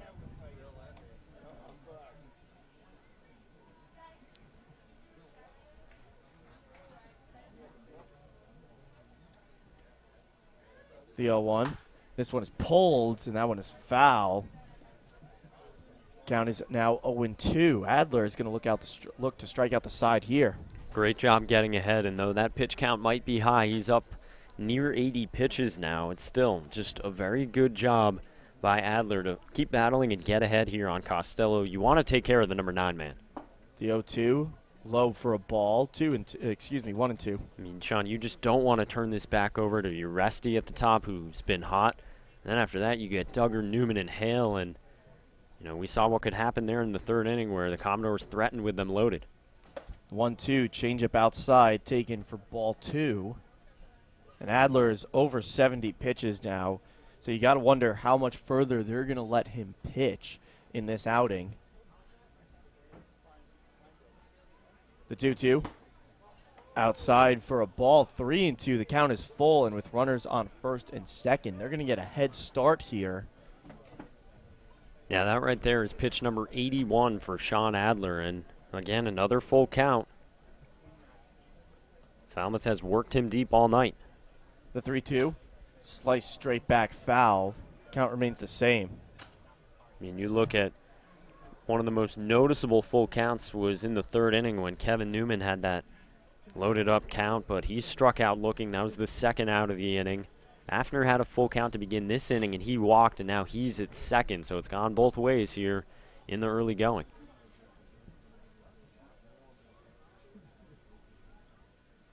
Adler sets the 3-2.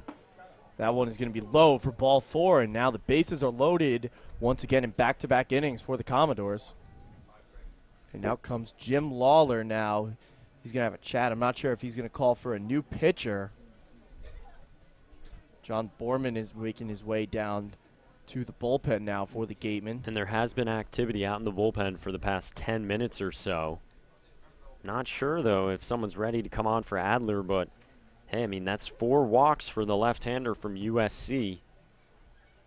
He's already worked out of 1 bases loaded scenario. Can he do it again if he does stay in the ballgame? Yeah, the big question is, do you trust him? And yes, Jim Lawler does, as he's going to head back to the bench, putting a lot of trust in a pitcher who just showed up a few days ago. Yeah, at the same time, though, Jim Lawler doesn't really have much of a choice. I don't think they're ready out there in the bullpen, and right now it's up to Sean Adler to do just what he did in the 3rd inning. Uresti singled to left field in that 3rd inning. Adler needs to get past him right here, keep this a 1-0 game. The pitch from Adler, that one is going to be low for a ball, 1-0 the count. Still, the good thing about Adler's lack of command at times tonight, when he's missed low. And that's just worth repeating because now you get the top of the lineup. You don't want to start leaving stuff up and get drilled around the ballpark. It's only 3 hits for the Commodores. Other than the walks, Adler's been solid on the mound. The pitch is high for ball 2. 2-0 count with nowhere to put Uresti if you walk him. Yeah, Lawler's out of the dugout. He's not coming out to the mound, but he's looking down into that bullpen. He wants to see how quickly they can get ready out there. 2-0. Uresti sets and fires. Low and outside. That's 3-0 right now against the leadoff hitter. I think it was an 0-2 count on Connor Costello. It came back all the way full. Then he walked. He did foul off a pitch in between there, but now it's 3 straight balls to Uresti. 3-0 count with 2 outs and the bases loaded in a 1-run game. And that's a get-me-over fastball right there, straight down the pipe for strike 1. Much, much needed, and of course Uresti's taken all the way. He's not going to risk that at all. I wouldn't be surprised if he takes again here. Between the last at-bat and the way this one has gone, just put the bat on the shoulder, see if you can walk home a game-tying run. The pitch, and this one's going to be hit back up the middle and through for a base hit into center field. 1 run comes in to scores. They're going to send another run. The play at the plate is dropped by Chris Chinea. The throw to third, though, as the runner advances, and he is going to be tagged out. Costello tried to dance around the tag there, but he couldn't get it. But 2 runs did come in to score first, so the Commodores have a 2-1 lead before the end of the top of the 4th inning. So we're going to take a quick break. We'll be right back after this here on Wareham Community Television and the Cape Cod Baseball Network.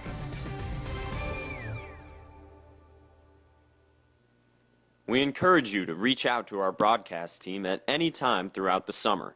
Email us at gatemanbroadcasting@gmail.com and send us any comments, questions, concerns, and other feedback you may have, positive or negative. This is a great way to interact with Megan, Sean, and myself during the season.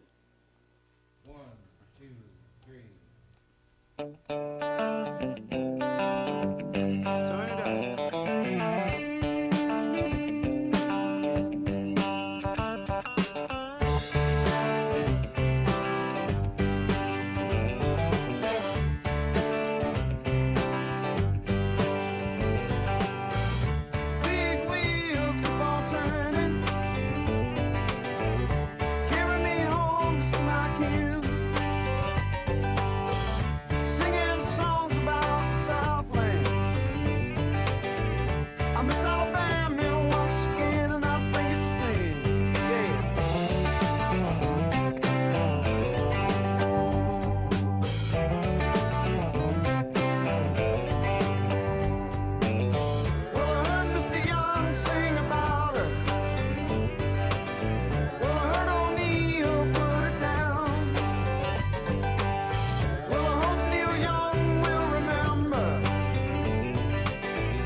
Getting things started here for the Gatemen in the bottom of the 4th inning is Nick Halamandaris. I'm Sean Malone alongside Mike Monaco. Our field reporter tonight is Megan O'Brien. Pitch is taken low and outside by Halamandaris for a ball. 1-0 the count. What an end to that. Top of the 4th inning, Sean. The single to center field not hit too hard, and Jake Little charging. And I'll tell you, Jake Madsen, he would have been hosed at the plate. Chinea just couldn't hold on. When he applied the tag, I mean, he fielded it cleanly and slapped the tag down. And I think just when Madsen slid into it, I think it popped it out of Chinea's glove. Yeah, it may have popped out at that point, or I'm not sure if Chinea had the strongest of grips on it to begin with. He may have lost it as he was turning to apply the tag. I mean, either way, it turns into a 2-1 lead for the Commodores. Fortunately, though, for the Gatemen, they do catch Connor Costello hung up between second and third. Not really hung up, just trying to stretch it to third. And they get the final out of the inning there. The 1-2. Swing and a miss from Nick Halamandaris. He thinks it's dropped. Home plate umpire John DiGirolamo disagrees. So that's out number 1. Strikeout number 3 right there on the hill for Alex Young. And good way for him to come out. He gets the first 2 runs of support, and he goes through this middle of the Wareham lineup, 4, 5, and 6, set to face in this inning, and he starts out with a K. And Young got it by way of that 12-6 curveball that he has. That's been a pretty good pitch for him so far tonight. A lot of movement on it. Jake Little hacks at the first pitch there. It's an outside fastball for strike 1. Yeah, that's exactly something, Sean, that Cooper Ferris will point to, and you get a look at him in the third base coach's box right there. That's what he points to when he doesn't like their approaches at the plate. You just get a guy strikes out, and you come and you chase a first pitch fastball up in the zone. Then there's that curveball once again on the outside. Count is quickly 0-2. Really nice curveball from Alex Young that he has shown all night long. Young sets at the chin. He kicks, fires. That one's way upstairs for a ball. 1-2 the count.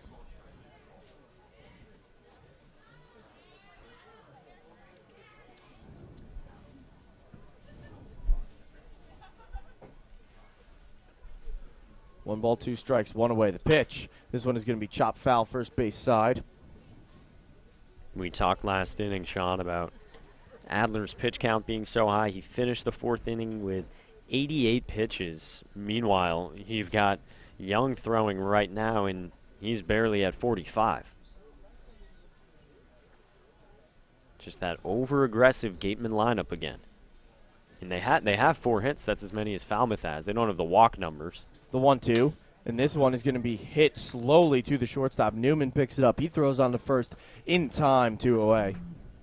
Easily handled by Kevin Newman. A couple of quick outs here for Alex Young on the hill, and that's what you want if you're Jeff Trundy, the Falmouth manager.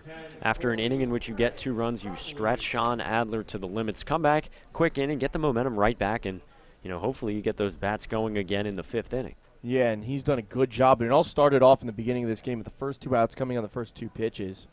And that's almost been the theme for the Gatemen tonight, quick outs. That'll bring up Corey Ray.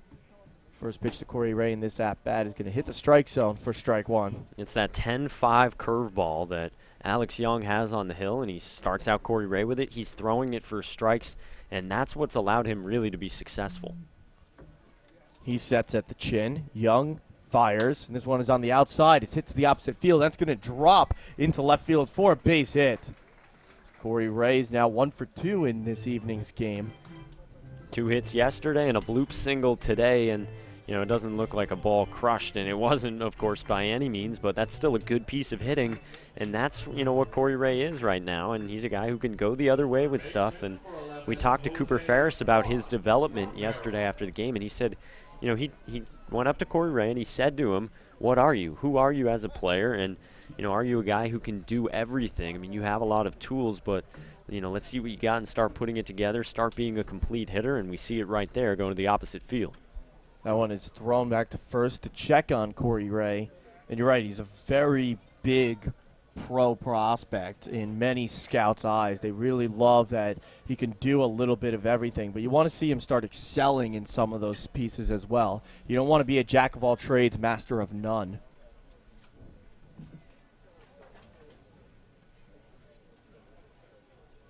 Jose Quaz is up to bat now. He's 1 for 1 with a single to right field. As that's thrown back, Corey Ray barely gets back in time. Very close, and it's a different type of riskiness, a different type of aggressiveness, but there it is again, Wareham stretching the limits over there. Corey Ray with a sizable lead. And we've seen Corey Ray picked off before, as early as his first game of the season for the Gatemen. That was on the road at Orleans. This one is fouled off the foot of Jose Quaz. He's going to take a second to walk it off here. He seems to be all right, though.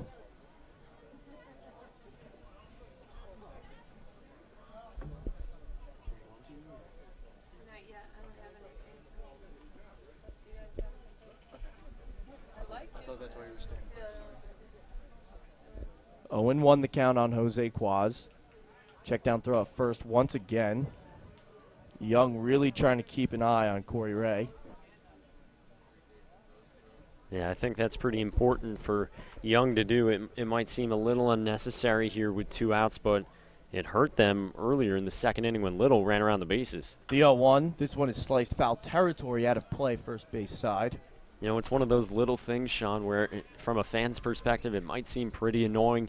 You keep getting pickoff attempts over to first, but I mean, that's really what you need to do as a pitcher, especially with someone like Ray, because if he thinks the pitcher is really just focused on the batter, if he steals second, well, next thing you know, Jose Quaz hits another RBI single like he had in the second inning, and we're all tied up again. 0-2 the count with 2 outs on the third baseman for the Gatemen. The pitch, check swing. They're going to say that he went around. The ball is dropped at the plate. The throw on to first, though, is in time. So the Gatemen leave one stranded. So we're through 4 innings here at Spillane Field. The Gatemen find themselves trailing the Commodores 2-1 here on the Cape Cod Baseball Network and Wareham Community Television. We'll be right back.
Back here in the top of the 5th inning, Commodores coming up to bat. New pitcher for the Gatemen on the mound. That's Anthony Kay taking the hill for Wareham. The first pitch from Kay is on the outside for strike one. So from lefty to lefty we go, and here's Anthony Kay relieving Sean Adler. His final line looks like this: 4 innings, 2 runs on 4 hits. He walked 4 and he did strike out 5, but 88 pitches in 4 innings. That's tough, but hey, he leaves the game 2-1. If you're Wareham, if you're Jim Lawler, that's really all you can ask for. It's not one of the 5+ inning starts that we're used to recently from this Gateman pitching staff, Sean. But for someone who just comes in and he arrived here 2 days ago, I mean, I'll take that. I think the coaching staff would as well. This one is fouled off straight down and off the foot of Duggar. Hopped around for a little bit. He's going to take a second to himself. And what impressed me, Mike, about Adler was his ability to work out of trouble. Back-to-back innings, he worked into a bases-loaded situation, and he escapes through 4 innings total, only allowing 2 runs. It's pretty impressive, and there was an error at the plate by Christian. Right. That's what it was ruled, so only one of them was earned at the end. The 1-2, that one's high for a ball, 2-2. Right, that's what we hear in between innings, that it was an error on Chinea behind home plate because Jake Little's throw came in plenty of time, and Chinea just couldn't hang on to tag out Jake Madsen, and that run made it 2-1 Falmouth, which is where we stand now. The 2-2. Outside, Chinea tried to frame it. He doesn't get the call, 3-2. And now I'm really interested to see what Anthony Kay can do, because his last outing was great, 3 2/3 of scoreless ball against Brewster, but he did come in and he walked in a run in that game too before he got started. The run not charged to him, but before that he had a rocky outing against Katuitt, 1 out and 3 runs. So we'll see how he responds here, and Wareham needs a good lift from him. Yeah, and this one is lifted into deep left field, but Anderson Miller backs up and makes the out. So another full count. This one goes to the Gatemen after Matt Uresti came away with the win in the 4th inning, and Sean Adler came away with the victory over Kevin Newman in the 3rd inning, and we see Newman right here. Actually, excuse me, that was Corey Ray in left field who made the out.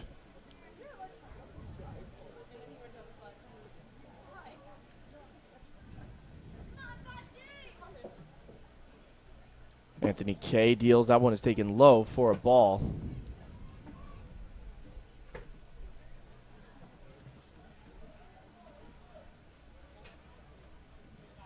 Newman up to the plate.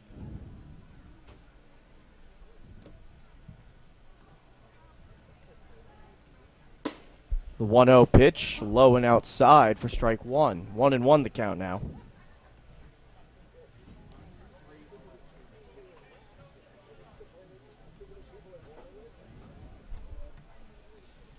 Newman, as mentioned before, leads the Cape League in batting average, but so far 0 for 2 on the evening. 1-1 is upstairs for a ball, 2-1 the count. And that double play ball in the first inning, and then striking out looking in that big spot with the bases loaded in the third inning. It became out number 2 for Adler, who then got out of it with another strikeout against the man on deck, Connor Hale. The 2-1 pitch. This one is fouled straight back, 2-2.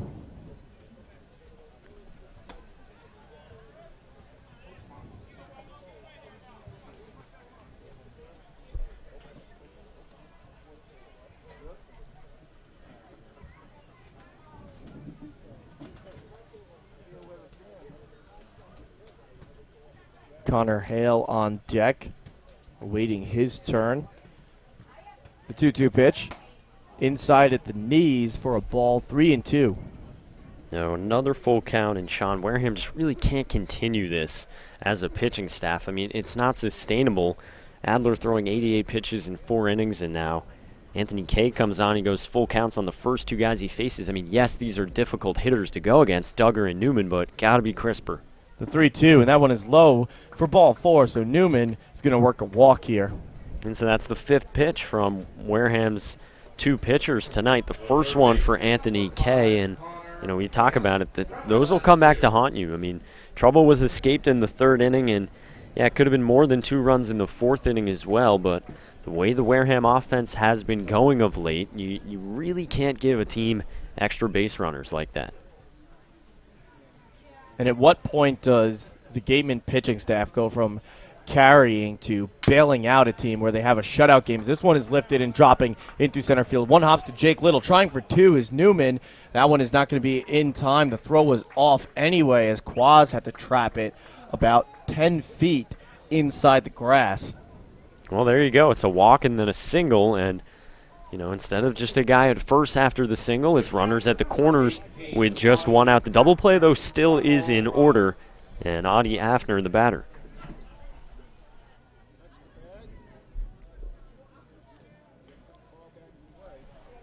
So big moment here with Afner up and runners at the corners for Anthony Kay. It's only a 1-run lead,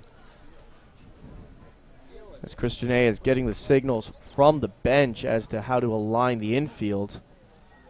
He'll step out now and give that alignment. Connor Hale hasn't tried to steal this summer. He didn't try to steal 1 single time as a junior at LSU, so you wouldn't expect that here. But would you consider the double steal? That's risky.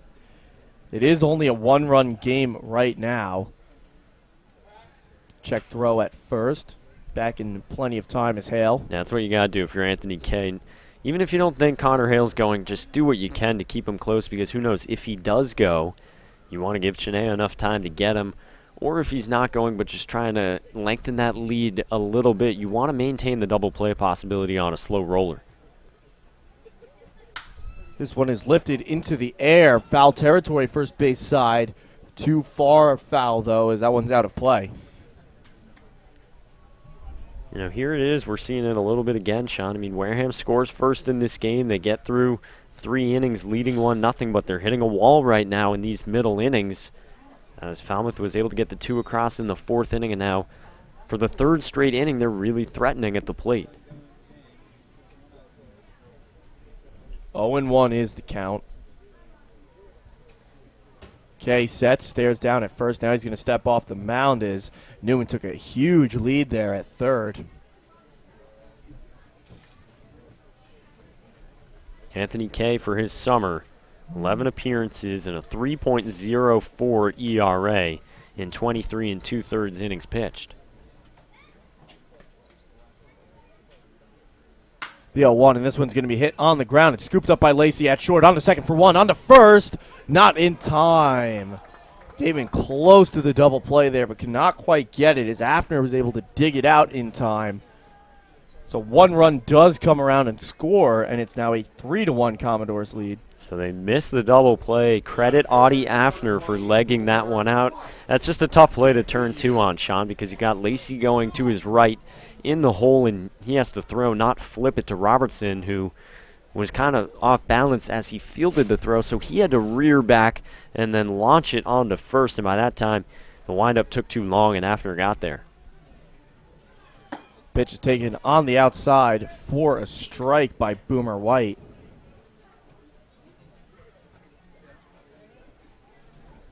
And there you go. There's the difference that walk makes, Mike. It came back to haunt the Gatemen as it's now a 2-run game.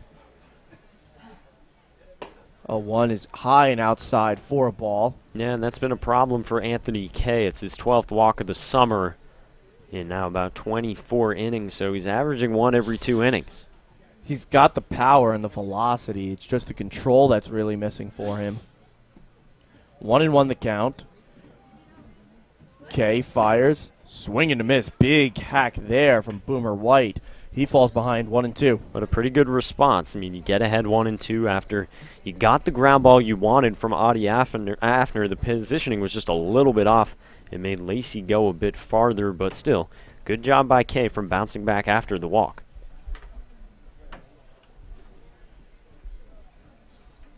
Kay fires the 1-2, and this one is going to be pulled, but right at Jose Quads, who makes the grab to end the inning. But not before the Commodores put another run up on the board as they take a 3-1 lead. So we're going to take a quick break, and we'll be right back after this here on the Cape Cod Baseball Network and Wareham Community Television.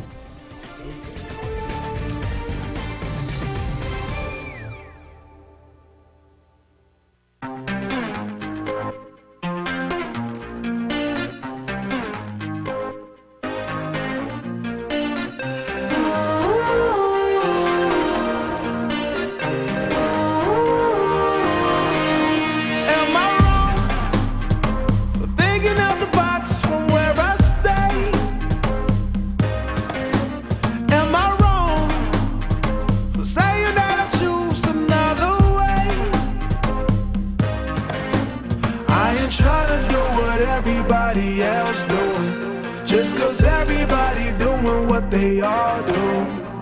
If one thing I know, I fall but I grow.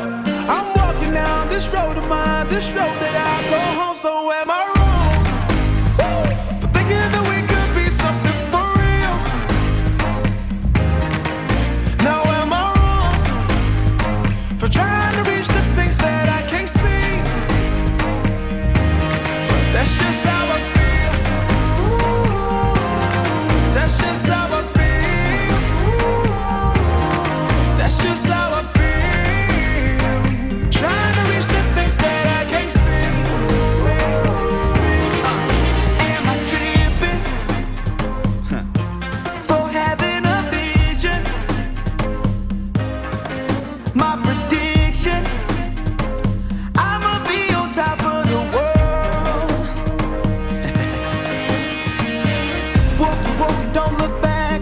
Always do what you decide. Don't let them control your life. That's just how I feel. Oh, fight for yours, so don't let go. Don't let them compare you, no. Don't worry, you're not alone. That's just how we feel. Am I wrong? Am I wrong for thinking that we could be something for real? Oh, yeah. Oh, now am I wrong? Bottom of the fifth inning at Spillane Field. Falmouth ahead 3-1 with 3 unanswered runs, 2 in the fourth, 1 in the fifth. Now we go to the bottom half of the inning. 8, 9, and 1 due up for the Gatemen. Anderson Miller, Blake Lacey, and Kramer Robertson expected against the southpaw from TCU, Alex Young, who has been very solid on the hill tonight. 4 innings, the 1 run. He hasn't walked anybody. That's been one of his keys. 5 hits and 4 punch-outs for the left-hander. He faces Miller, who flew out to deep center field to end the second inning. And he swings at the first pitch, pops it up, shallow center. Back is the shortstop Newman. 1 gone on 1 pitch, and that's pitch number 51 of the night for Alex Young, who has now gone 4 1/3 innings in Wareham.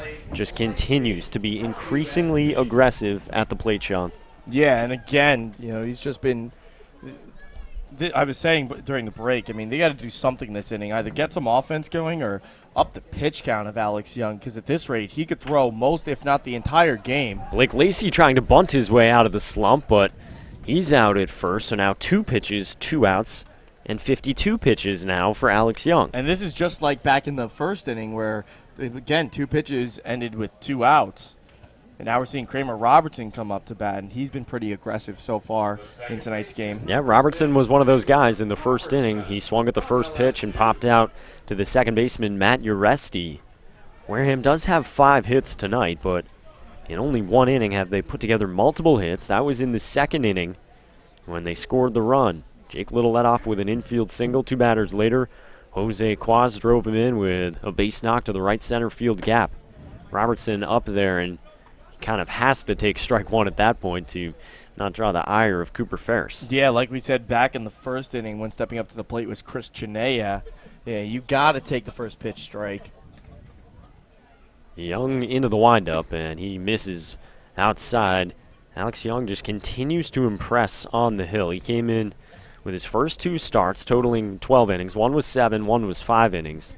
And in both outings, he just allowed 1 run. So a 1.50 ERA.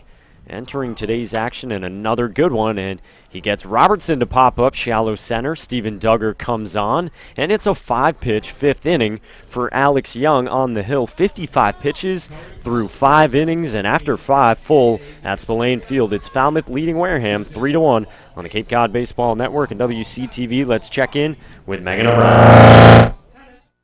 Thanks, Mike. I'm joined by the interns for the Gatemen. Now, they handle everything all around the home team baseball games, from concession stands to raffle tickets to maintenance and even merchandise. And right now they're sporting some Gatemen and Cape Cod Baseball League merchandise. We have over here Nick sporting the Gatemen sweatshirt. Jessica, Cape Cod Baseball League gray sweatshirt with the logo on the side. Emma has on the half-zip Cape Cod Baseball League sweatshirt.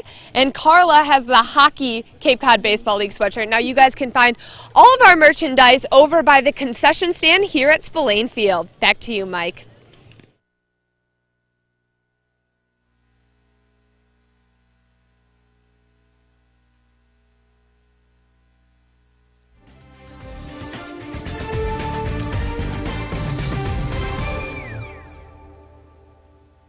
Stay up to date with all of our Gatemen content throughout the summer by liking us on our Facebook page, Wareham Gatemen Baseball. We'll be posting game highlights, recaps, previews, features, and other interviews during the season.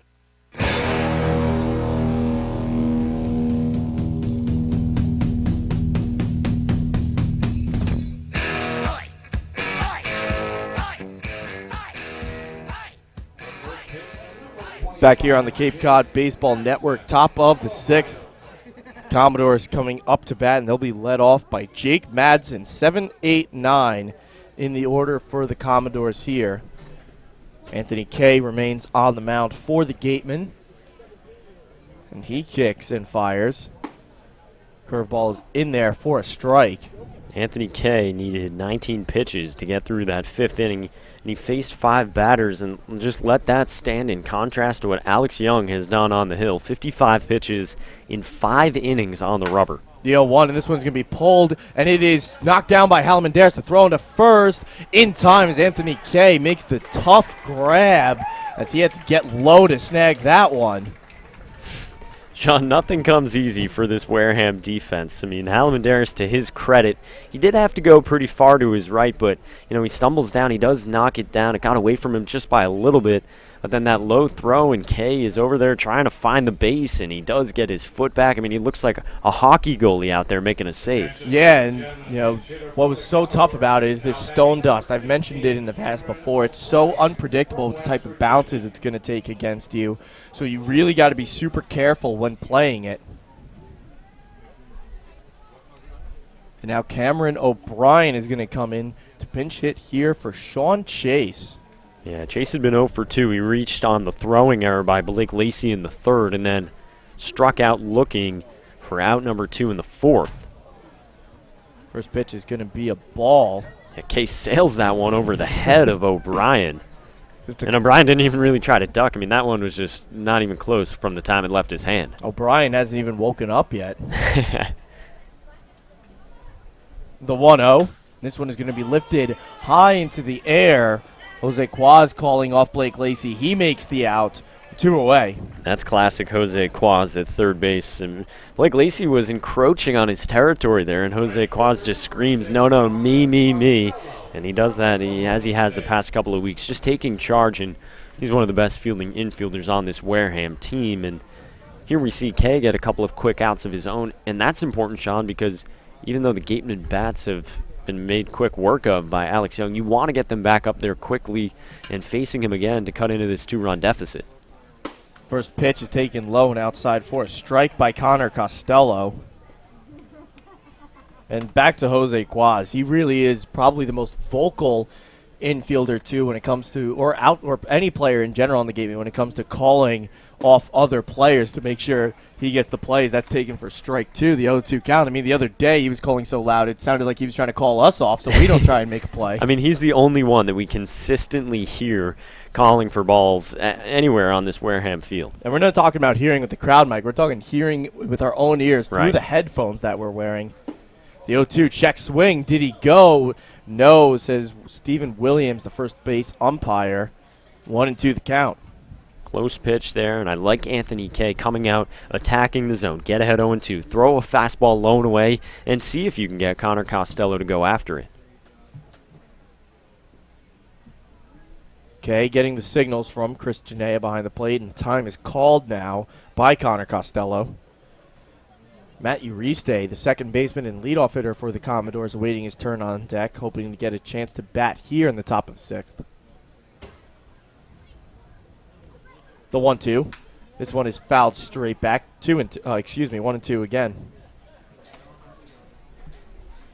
Second game has gone final tonight. Chatham with a 4-2 win over Brewster at Stony Brook Field, and Harwich has made a late comeback in the 9th inning ahead of Bourne now by a score of 4-3. That game's now in the bottom of the 9th. The Braves trying to come back. The 1-2 outside for a ball. 2-2. And then the game that Wareham fans keeping a close eye on, a same margin here with Hyannis trailing Orleans 3-1. That game's in the top of the 7th inning, but both Wareham and Hyannis behind by 2 runs. The 2-2. This one is going to be lifted into deep left field. Will it be fair? And that is a foul ball. That one was close to opening this game up to a 3-run lead. My goodness, Connor Costello. How's that for power? I mean, he already has 2 home runs this season. He had 9 this past year at Oklahoma State, and that's as far as we've seen a ball hit this year, right down the left field line. I mean, we've seen some far balls hit off of, say, Kyrie Washington's bat, but to dead left field, holy smokes. And that one was probably the closest fly ball that's been, without a doubt, over the fence and closest to the pole, whether or not it's fair or foul. Anthony Kay deals the 2-2. And this one is going to be powered. This one is going to be fair as it drops into left field. Corey Ray picks it up. Staying at first is Costello as he has a single. Great job by Connor Costello. You're ahead of the first one. You're still a little bit ahead of this breaking ball, but stays on it enough to pull it to left field in a well hit single here with 2 outs, and now you at least get it back to the top of the Commodores lineup. It's a runner at first and 2 outs, so you don't have a high probability of scoring runs here, but at least give it a chance for Matt Uresti, who has 2 singles in his last 2 at bats. Both of those singles from Uresti came to left and center field, respectively. Infield of the Gatemen, playing at a natural depth, natural positioning. Same with the outfield. They're not shading Uresti to any part of the park at all.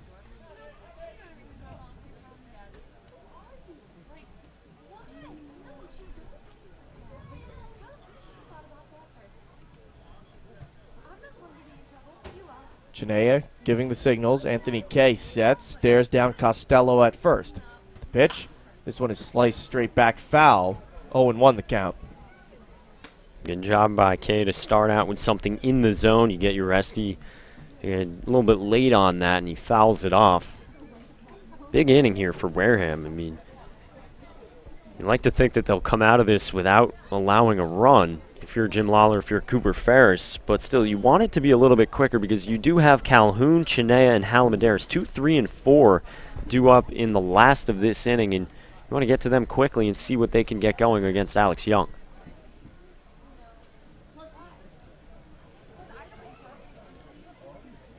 Okay, gets the signals and now sets. Costello leads at first. Okay, he's going to throw that way. Costello back in time.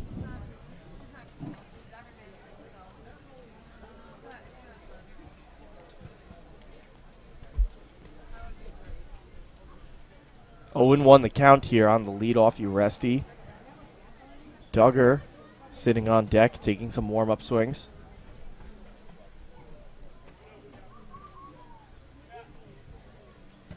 Okay, fakes a throw over to first. Kept the ball in his hand the whole time.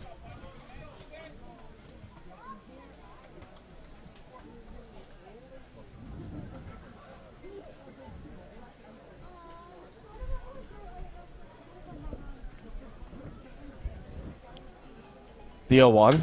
This one is going to be hit to the opposite field. That one is fair ball. It lands in fair territory. Corey Ray picks it up. The throw is going to come into third. Staying at third is Costello, who came all the way around from first. That's going to be a double for Uresti. Looked like for a second that one was going to drop into foul territory. Another great piece of hitting by Matt Uresti, and 3 straight hits. It's been solid contact in each of these last 3 at-bats now, but the thing that impresses me the most, Sean, is the first hit in the 3rd inning and then the hit right here in the 6th. He's going to the opposite field. He's just doing what the left-handed pitcher gives him, and he's being able to hit these left-handers and show the approach. Hey, I can go to the opposite field and do it with good power as well. Doubles power right there, and it puts 2 in scoring position for Steven Duggar. Duggar is 0 for 1 on the evening so far, with a pair of walks in his first 2 at-bats. That's strike 1. Nice slider from Kay to begin the at-bat, spotted away on the left-handed bat. And on deck, you want to make sure you get it out here so you don't have to pitch to him, is Kevin Newman.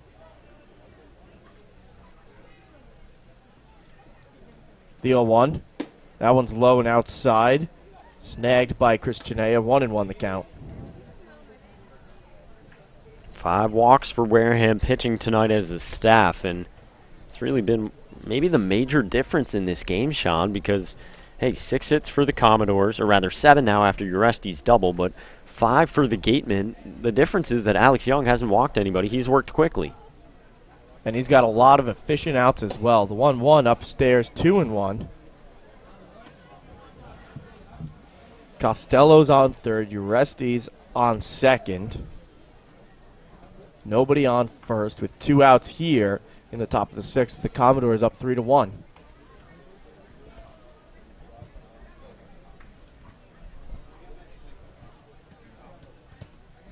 The pitch from Kay is inside for a ball, 3-1. Anthony Kay is in danger of loading up the bases. And like you said, you don't want to do that for Kevin Newman, who came to bat with the bases loaded in the 3rd inning. Sean Adler was able to get him there, but yeah, you can only test your luck so many times. Yeah, Newman is so far 0 for 2 in tonight's game. Grounded into a double play, and he also struck out looking in his first 2 at-bats. Walked in his 3rd. But you don't want to keep testing him if you don't have to, as that pitch is low, hits the strike zone, though. 3-2 is the count now with 2 outs. Yeah, good job by Anthony Kay right there to come back to at least push it to a full count. And that's what he had on Duggar in the 5th inning. That was the first batter he faced, and Duggar flew out to left field. The 3-2. Swing and a miss, strike 3. Anthony Kay just blows the fastball by Duggar and escapes trouble. Score remains 3-1 here through 5.5 innings as we approach the bottom of the 6th. We'll be right back after this here on the Cape Cod Baseball Network and Wareham Community Television. Don't go anywhere.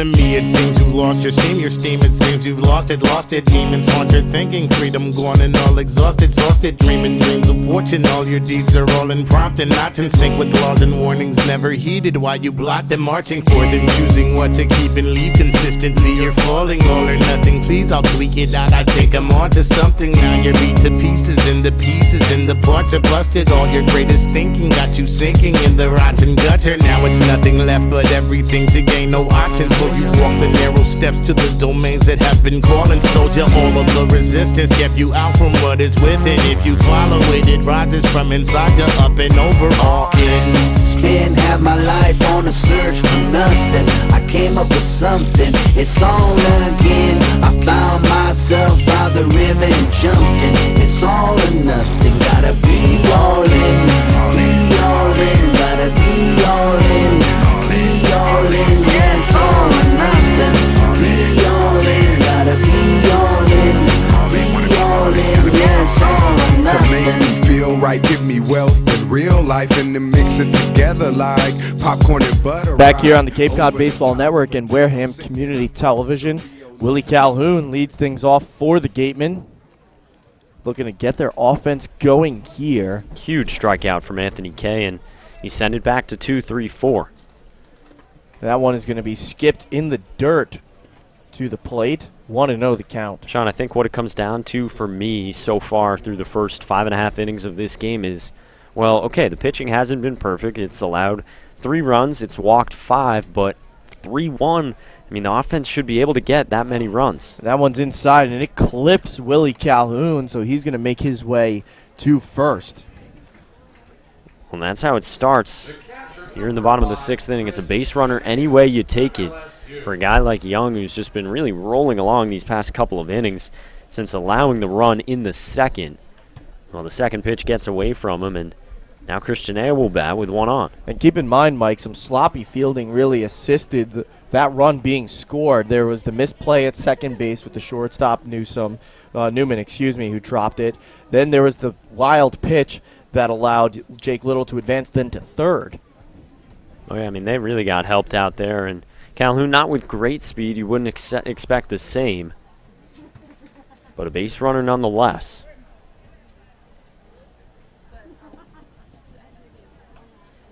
Calhoun, he leads at first. Chinea waits the pitch. Here it comes. This one is going to be sliced foul out of play. Home dugout side.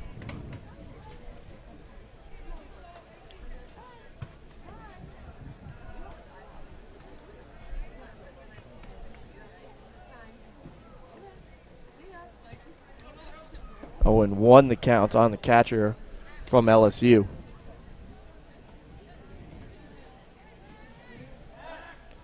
Back goes Willie Calhoun as there's another pickoff throw that way.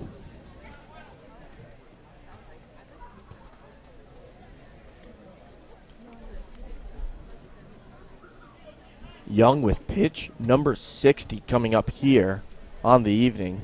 Been extremely efficient so far. The 0-1.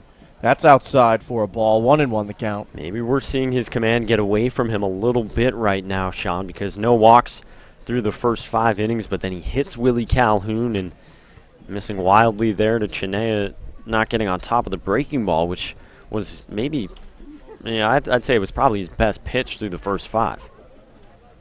The 1-1. This one is going to be powered. Foul territory, though, first base side.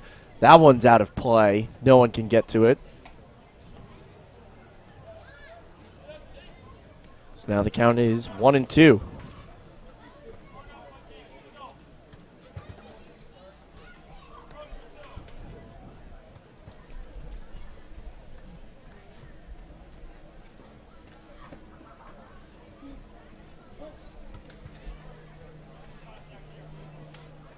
Young sets, stares down Calhoun at first. Now he's going to step off the mound.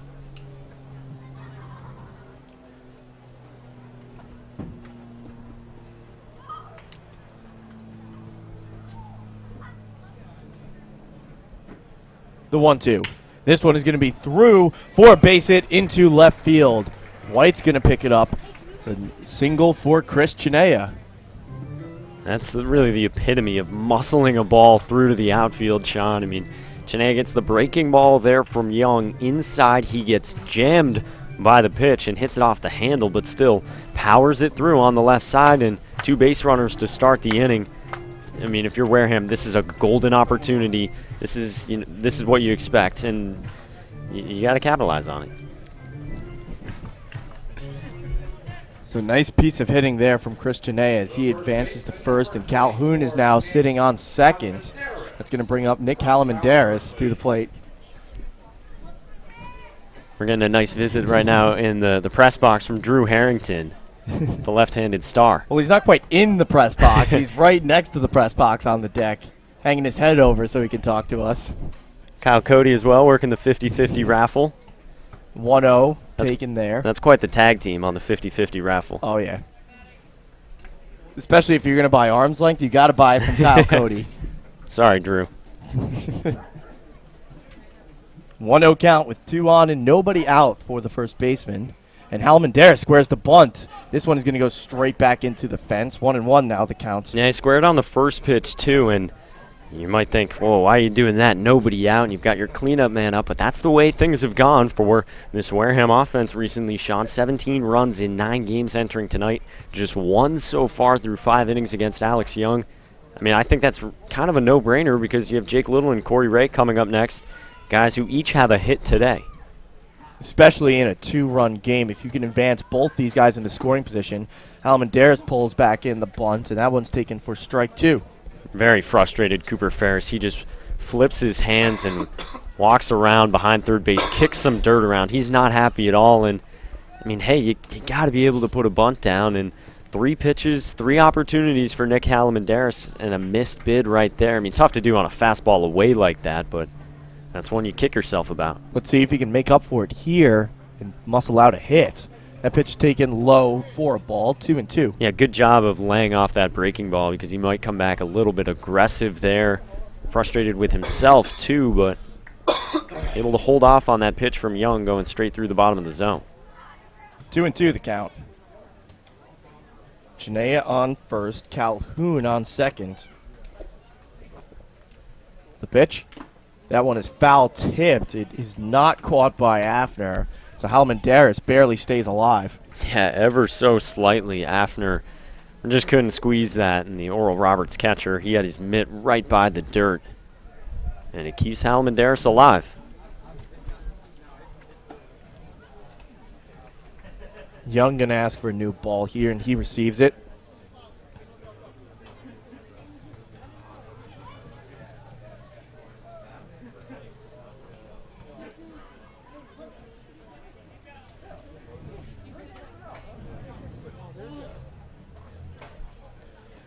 Time is called at the plate. You know, the missed bunt opportunity is not the end of the world because, hey, Sean, it puts the bat back in the hands of Nick Halamandaris. Let's see if he can put it to good use, as this one is powered to the opposite field but fouled and out of play. And then one of the flip sides of that, though, is, hey, the double play is still a possibility here, and you have Cheney, who doesn't run particularly well at first, and Halamandaris not fleet of foot either in the batter's box, so there's a definite chance for the Commodores to get 2 on a ground ball. Yeah, and the middle infield is sitting at double play depth right now, hoping for just that. 2-2 the count as Young sets, peers over at second and fires, and this one is going to be lifted out of play, foul territory, third base side once again. Almost the same spot, this time a little bit higher. We mentioned Harwich had come back with 2 runs in the 9th inning to go up 4-3. Well, in the bottom of the 9th, Bourne wins it on a walk-off 2-run double from Xander Wheel. That was a battle for the top spot in the entire Cape League, and the Braves with a 5-4 win. We'll see him tomorrow. The 2-2. This one is going to be lifted high into the air. Shallow left center field. Duggar is calling off White. He makes the out, 1 away. You know, credit Halamandaris for fighting back there in the at-bat, but fly out to center field, and it's not deep enough, and you got to hit it very deep on Steven Duggar, who just has a cannon in center field. And hey, now it goes to Jake Little and Corey Ray, the next 2 batters due up here for the Gatemen. And I'll be curious to see if Cooper Ferris has enough trust in Corey Ray? I think that's the question. Do you have Jake Little bunt here, give away the second out, and move runners to second and third and put it in Corey Ray's hands, or do you try to let Little and Ray both hit away with runners at first and second? That's what it comes down to. And it's tough because Corey Ray hasn't had the best season so far, but he's been hitting pretty well lately. Yeah. He's had 2 RBIs in 2 separate at-bats in last night's game, and he's been hitting well tonight again with that other single, the bloop single he had to left field. Well, there's your answer. I mean, Jake Little, first pitch swinging, like he did in the 4th inning as well when he grounded out to short. He had that infield single, and he advanced up to second on a stolen base and third on a wild pitch before scoring the only Wareham run in the 2nd inning.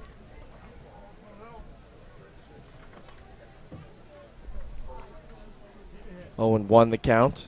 Young deals.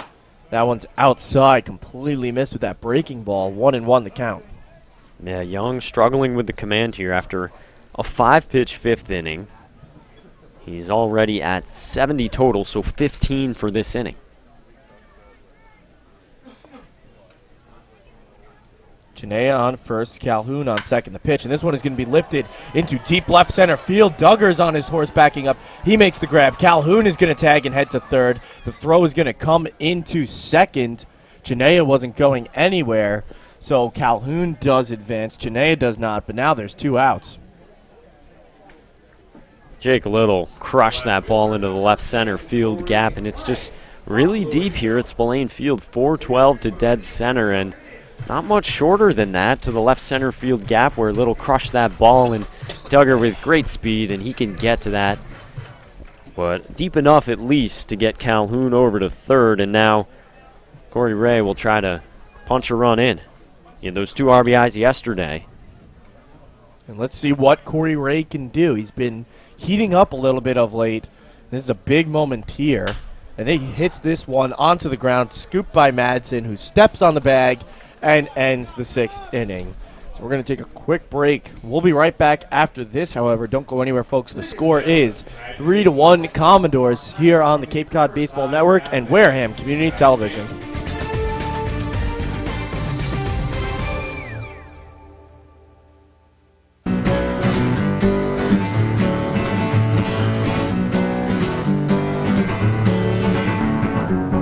Feeling my way through the darkness, guided by a beating heart.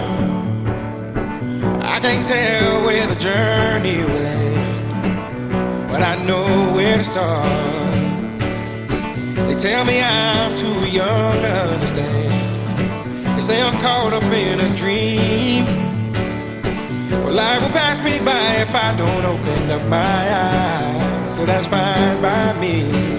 So wake me up when it's all over, when I'm wiser and I'm older. All this time I was finding myself and I didn't know I was lost. So wake me up when it's all over, when I'm wiser and I'm older. All this time I was finding myself and I didn't know I was lost.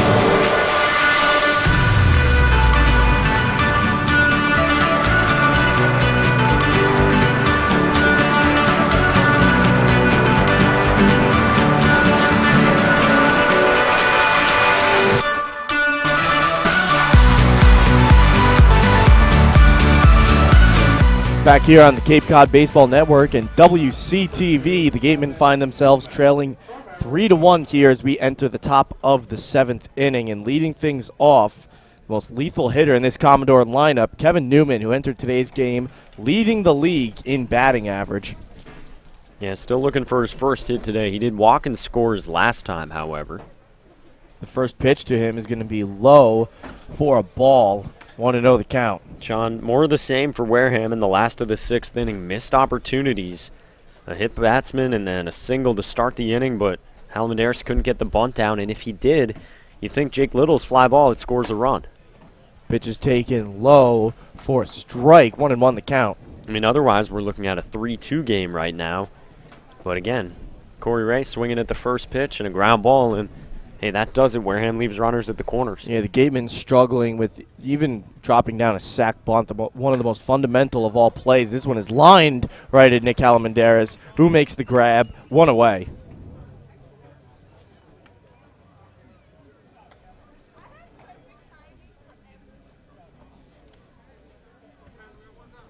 The third baseman, number 5, Connor Hale. That'll bring up Connor Hale, and give credit to the Gatemen for so far in this game, keeping Kevin Newman in check throughout. Yeah, it's a tall order, but Matt Uresti has been the guy to do all the damage at the top of the lineup. 3 hits for Uresti, 3 of Falmouth's 7 hits in this game tonight.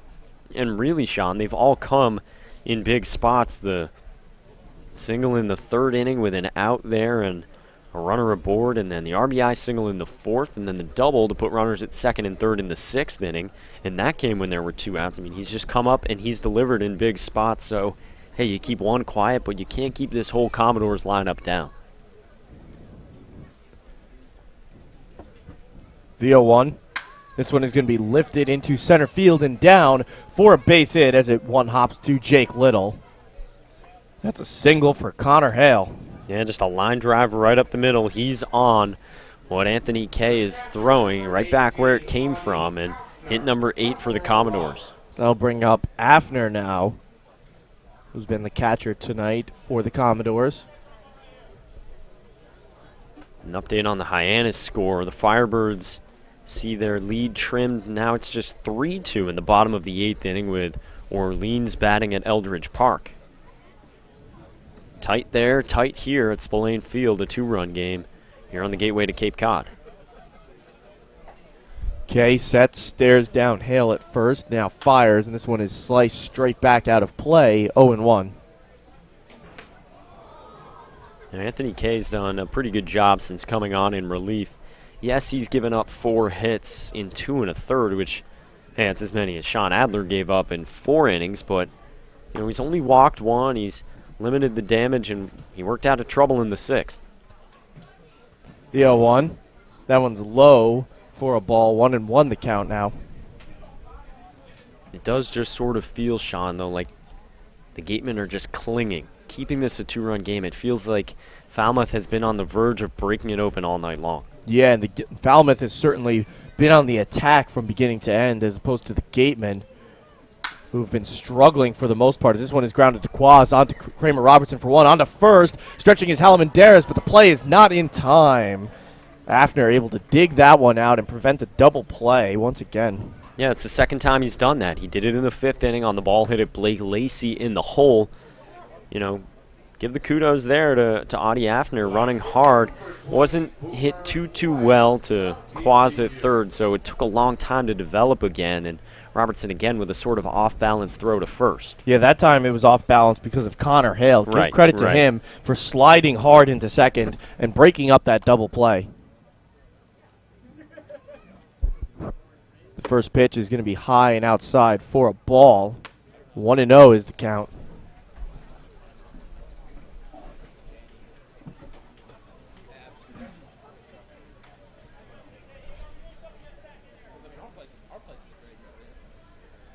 Okay, sets and fires. This one is barely tipped and sent straight back by White. 1-1 the count. Yeah, Boomer White, 2 seasons at TCU, but he announced last Friday that he's transferring to Texas A&M, which means he must sit out this upcoming 2015 season.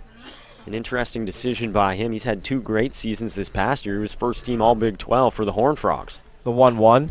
This one is sliced into foul territory, but that's going to be out of play behind the dugout of the Gatemen. Count now moves to 1-2. I mean, TCU had such a great season with that deep postseason run to the College World Series, and for much of the year, Boomer White batted leadoff for the Horned Frogs. He batted .315. He drove in 49 runs, a guy who had 14 doubles. That's a big loss for a TCU team that was looking like it was going to return the majority of its squad. I wonder how teammate, or former teammate, I guess you could say, and current summer teammate Alex Young feels about that, as this one is fouled back once again. Yeah, I mean, you lose a key guy from the lineup, and that's always tough to weather, but, you know, you wish Boomer White the best. 1 ball and 2 strikes is the count. Infield playing him straight up. Jake Little shading him to left field a little bit, and this one is lifted into the air, foul territory, but once again out of play.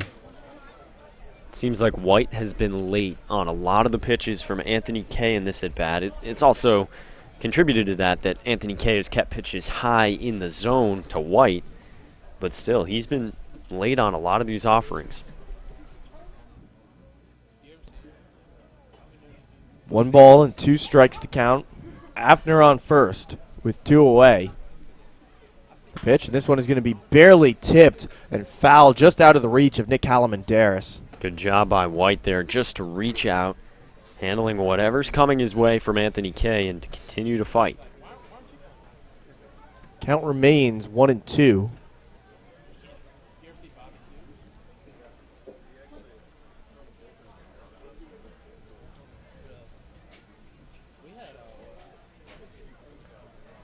Afner with a modest lead at first. The pitch is going to be smoked back up the middle and through for a base hit. Anthony Kay tried to backhand that one, but just couldn't get it with the blind stab. And now there's runners on first and second. Great job by Boomer White. That's a really impressive at-bat by him at the plate, Sean, because he gets down 2 strikes early in that at-bat, and he just keeps fouling pitches off, right side. He keeps doing it, and then he gets something he can handle, and he goes right back up the middle with it. Still doesn't try to do a whole lot, but just goes right back where it came from for a 2-out single. That's a great at-bat. And the Gatemen positional players and hitters should take a mental note about that. I mean, that's the kind of at-bats that they need to start having on a consistent basis. Don't swing at the first pitch trying to put it into play and ground out. You know, if you don't like it, fight it off foul. Give yourself another chance and keep doing that until you get something you like that you can hit right back up the middle. First pitch, breaking ball hits the strike zone. Count is 0-1. Yeah, we really didn't see that through the first 5 innings. We got it a little bit more in the 6th inning, I think, from this Wareham offense where, hey, they made Alex Young throw 17 pitches. That was, like we talked about him during the break, that was the most he's thrown in any inning tonight. That's still not superb by any means at all, as that one is on the outside for a ball. You know, there's still so much more you can do. I mean, that ended because Corey Ray swung at the first pitch, keep in mind. Yeah, it could have been a whole lot more, and it's really all Wareham's been able to do. 1-1 the count. Kay stares down Afner at second. Now he's going to, now he's going to deal, and that one's fouled straight back. And again, Anthony Kay gets ahead 1-2, and it's just what he did to Boomer White the last at bat. Got to find a way to close out the ABs.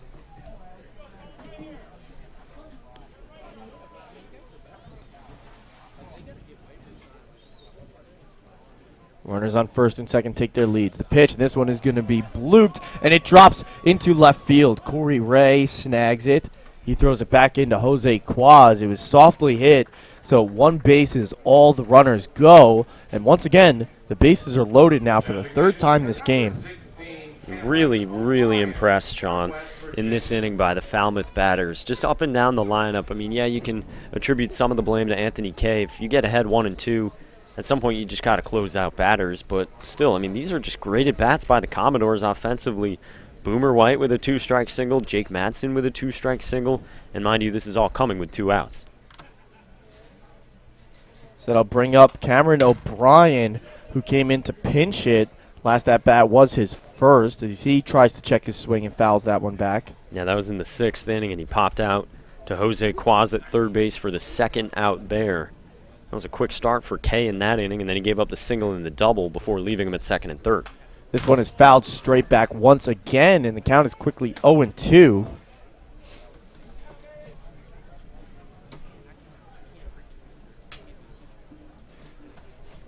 Connor Costello taking some swings in the on-deck circle.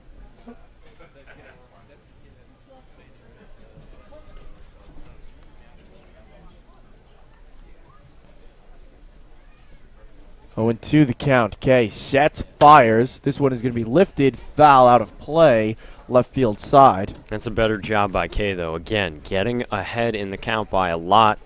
We talked about it in the early innings, Sean. Keep it up in the zone, keep it low. It doesn't matter. Just don't throw it anywhere really close to being a strike-in.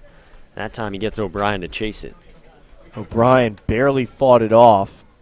The 0-2 once again, and this one is going to be hit on the ground. It's scooped up by Nick Alamandares. The throw into first is in time. So the bases are left loaded, and the Gatemen and Anthony Kay escape trouble without allowing a run. The score remains 3-1 Commodores here as we enter the 7th inning stretch. We'll be right back after this here on the Cape Cod Baseball Network and Wareham Community Television.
Back here on the Cape Cod Baseball Network and Wareham Community Television. New pitcher for the Commodores. Matt Hollenbeck comes in to take the mounds. Hollenbeck has pitched 4 games on the season so far. 5 1/3 innings, has yet to allow a run altogether, let alone an earned run. He's got 6 strikeouts and 2 walks. And not only that, Hollenbeck hasn't allowed a hit even in those 5 1/3 innings pitched. His last outing was on Sunday against Chatham. A clean inning, 3 up, 3 down, and he struck out 2. And he'll be a senior next season at Georgetown, and he relieves Alex Young, who went 6. First pitch from Hollenbeck is low for a ball. Count is 1-0 against Jose Quaz. It'll be 7, 8, 9 in the Gatemen lineup. The 1-0. This one is going to be smoked and through for a base hit. Once again over the head of second baseman Uriste and into right field. Almost a carbon copy, Sean, of Jose Quaz's RBI single. Scored a run in the 2nd inning, but again, right over Uriste's head, right center field gap. And we talked about it a few weeks ago. Jose Quaz said when he's hitting, it's when he's going to the opposite field. Sometimes he gets stuck in this mindset where he's trying to pull everything, and recently he's stayed away from that, and today he has a 2-hit day. And again, Wareham gets the leadoff guy on like they did in the 6th. They couldn't convert there. They left runners at the corners. First pitch to Anderson Miller is high for a ball. The final line for Alex Young, those 6 innings, just the 1 run, it was earned. He didn't walk anybody. He did allow 6 hits, but he struck out 4, and he only threw 72 pitches, 50 strikes. The 1-0. That one is low for a ball. 2-0 the count on Anderson Miller, the outfielder from Western Kentucky. So how about that? Quaz with the first hit of the summer off of Matt Hollenbeck. He was activated June 29th. That was the day after Wareham and Falmouth last played a 4-0 win for the Gatemen at Arnie Allen Diamond. 2-0 the count. The pitch. That one's low and outside for ball 3.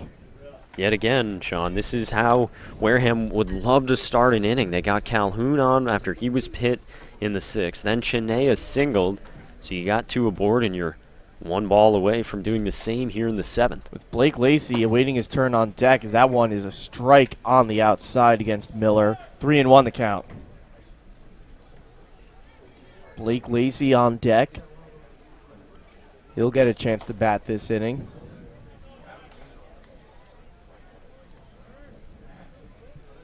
Hollenbeck sets. Stares down the runner at first, now fires, and Quaz takes off. That's a strike, and Quaz has a stolen base standing up as the throw from Afner came in late. I wonder if he maybe thought that was a ball for a second there. Yeah, there was just a pause in general from everybody right at home plate between Afner, home plate umpire John DiGirolamo. He wasn't going to call it a strike. Miller didn't know what it was. It does push the count full, but now you get Quaz in scoring position, and he went in standing up. So now 3-2 the count. No chance of a traditional double play here. Hollenbeck fires. This one is going to be hit on the ground by Miller, foul. May have chased ball 4 there, but for Miller still, that's a positive. You stay alive, you keep battling, and you extend the at-bat. Exactly, too. and you know, we've harped on it all night, but really that's been the story for Wareham as an offense recently. Hey, the runs aren't coming, and a lot of times they're just not getting deep into the at-bats against the starting pitchers, and that makes it easy for a starter to go out and work against this lineup. This is pitch number 7 of the at-bat here for Anderson Miller. The 3-2, and this one is going to be hit. Slow roller. It's scooped up at short by Newman. The throw on to first is not in time anyway. It pulled Madsen off the bag nonetheless, and now the Gatemen have runners at the corners with Blake Lacey coming to the plate. Yeah, you see that ball leave Miller's bat, and thinking about his speed, he's a guy who ran a 6.5 in the 60-yard dash at Fenway. That's a really great time, and Newman, there's no real chance there. I'm surprised he even threw that ball, to be honest, because Quaz took off right on contact because he knew where it was hit, and he's going to get to third easily. Miller's going to beat it out, and now it is runners at the corners.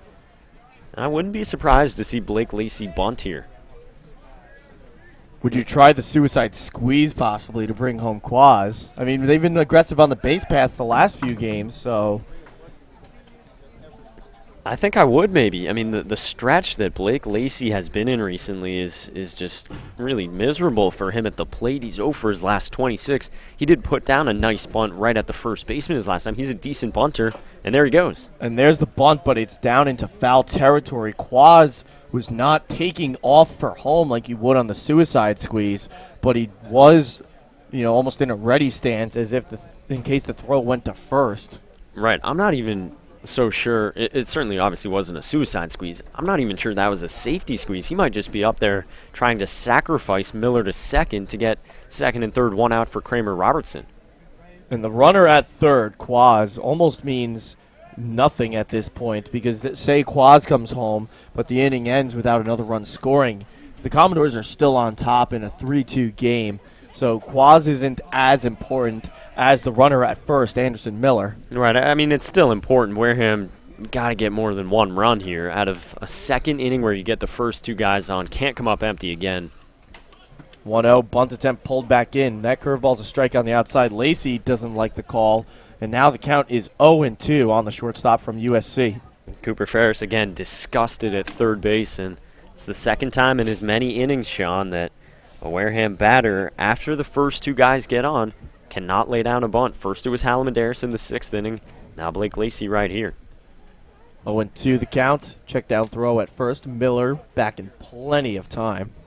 I mean, you can play the what-if game all you want, but we said it last inning. What if Hallam-Adair gets that bunt down? Then you jump up Calhoun to third, and he scores on Jake Little's fly ball to deep left center. And then you have a chance with a fly ball here to tie the game, not just close it to 1. Exactly. Pitch is low for a ball. 1-2 now the count. Big spot, though, for Lacey, still with 2 strikes. His last hit was against the Commodores June 28th. He was 2 for 4 in that game. The 1-2. That one's high and outside for a ball, and maybe it was just because they were trying to bunt, but I was a little surprised that they did give Blake Lacey a chance to bat here with the situation that it is, not bring in a Kyrie Washington or a Danny Rosenbaum to come in and pinch hit for him. Yeah, I'll admit I did the same thing, and I looked to see if he was coming to bat, but I think it just comes down to you want to keep him at shortstop as long as you can.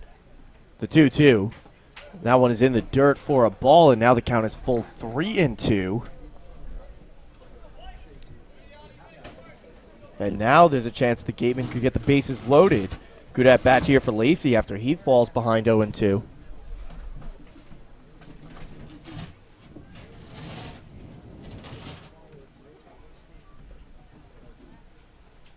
The 3-2 pitch. Miller takes off. This one is smoked, but in foul territory out of play.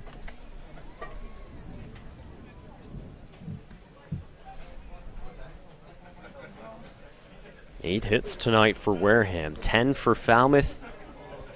This game could look a lot different, either way you look at it. We talked about Wareham's missed opportunities, but hey, Falmouth has left 11 runners on in this game. The 3-2, Miller takes off once again. This one's on the ground. It's scooped up at second by Uriste. On to Newsom for one. On to first, double play. But a run does come in to score. That's Quaz from third. So the Gatemen cut this lead down to 1. Yeah, they do, but it comes at the cost of 2 outs. And Lacey hit it pretty well, but it was right at Ureste. And I thought Robertson, who was running on the pitch because it was a full count, not Robertson, Anderson Miller, I thought he might have a chance of beating that out at second. It was a very close play, but Matthew Teague, the third base ump, was right there to make the call. You're right, and Miller's got a lot of speed too, so there was a good shot at him beating it out because it was a bit of a slow roller, or at least breaking up the double play too if he went in with a hard slide. Right, at least get Lacey to first then and stay with just 1 out, and now it's a clean slate, 2 outs for Robertson. The 0-1.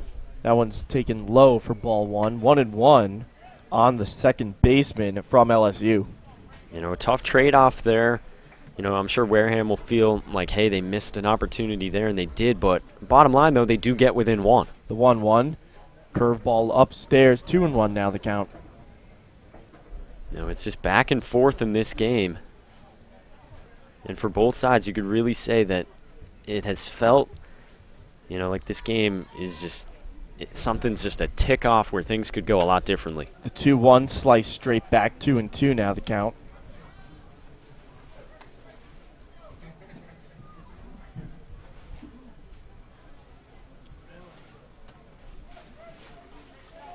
After Robertson, it'll be Willie Calhoun who's taking some swings in the on-deck circle.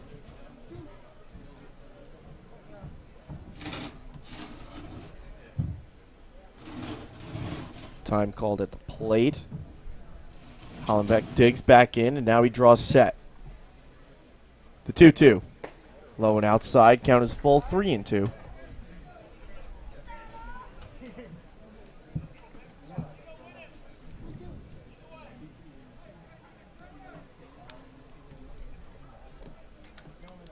The 3-2 pitch. Swing and a miss. Kramer Robertson chased that fastball way outside there, and he's disappointed with himself. And that will end the bottom of the 7th inning. So we're through 7 full here. The Gatemen are able to cut into the lead, but not quite tie it up as they still trail in this game by a score now of 3-2. So we're taking a quick break and be right back after this here on the Cape Cod Baseball League and WCTV.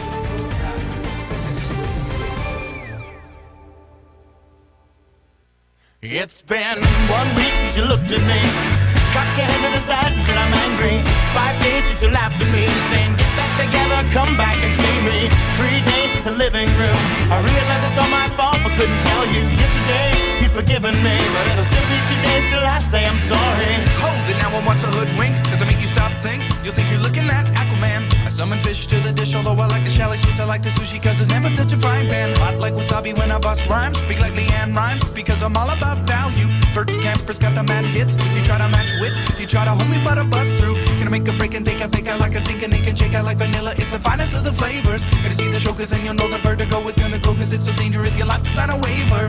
Can't I help it if I think you're funny when you're mad? Trying hard not to smile though I feel bad. I'm the kind of guy who laughs at a funeral. Can't understand what I mean, well you soon will. I have a tendency to wear my mind on my sleeve. I have a history of taking open up my shirt. It's been 1 week since you looked at me. Threw your arms in the air and said you're crazy. 5 days since you tackled me. I still got the red burns on both my knees. It's been 3 days since the afternoon. You realize it's not my fault, but a moment too soon. Yesterday you'd forgiven me, and now I'll sit back and wait till you say you're sorry.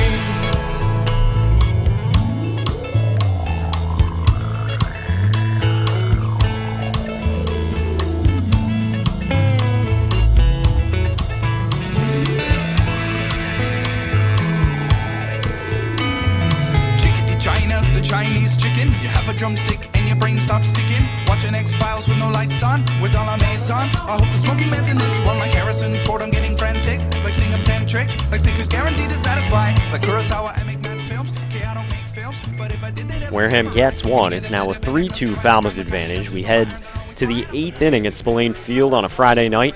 On the Cape Cod Baseball Network and WCTV, Sean Adler started this game his summer debut. 4 innings, 2 runs, just 1 earned, and another season debut for a Wareham pitcher. This time it's Whit Haggard, the right-handed pitcher from Delta State, on here in the 8th inning, and he starts out with ball 1 to Connor Costello. Haggard, like Sean Adler, just arrived on Wednesday. One of the new additions here is Wareham continues the search for pitchers.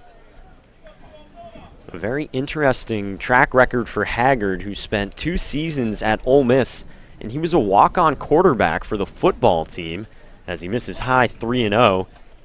And then he played at Meridian Community College in Meridian, Mississippi. And then this past year at Delta State.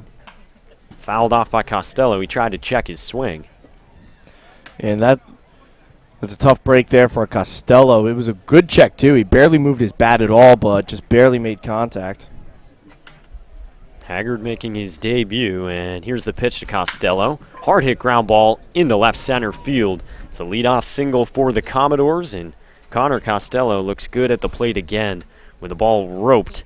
He had a hit as well in the 6th. And that's been so valuable that he's been able to get hits and get on base so often in this game, especially because he's the 9-hitter, so the lineup turns over. So his protection is the top of the lineup, starting with now who's up to bat, Uriste, who's having an incredible night, 3 for 4 so far. Yeah, Matt Ureste with hits in each of his last 3 at-bats. Sean, a single in the 3rd, the 2-run single in the 4th inning, and then a double down the left field line in the 6th inning. For the first time tonight, he'll face a right-handed arm. Anthony Kay relieved Sean Adler. Kay went 3 innings, allowed 6 hits, 1 run, 1 walk, and he struck out 1.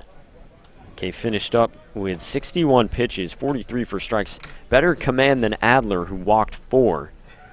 And Haggard on here. Full name is Daniel Wittenberg Haggard, but he goes by Witt, W-I-T-T.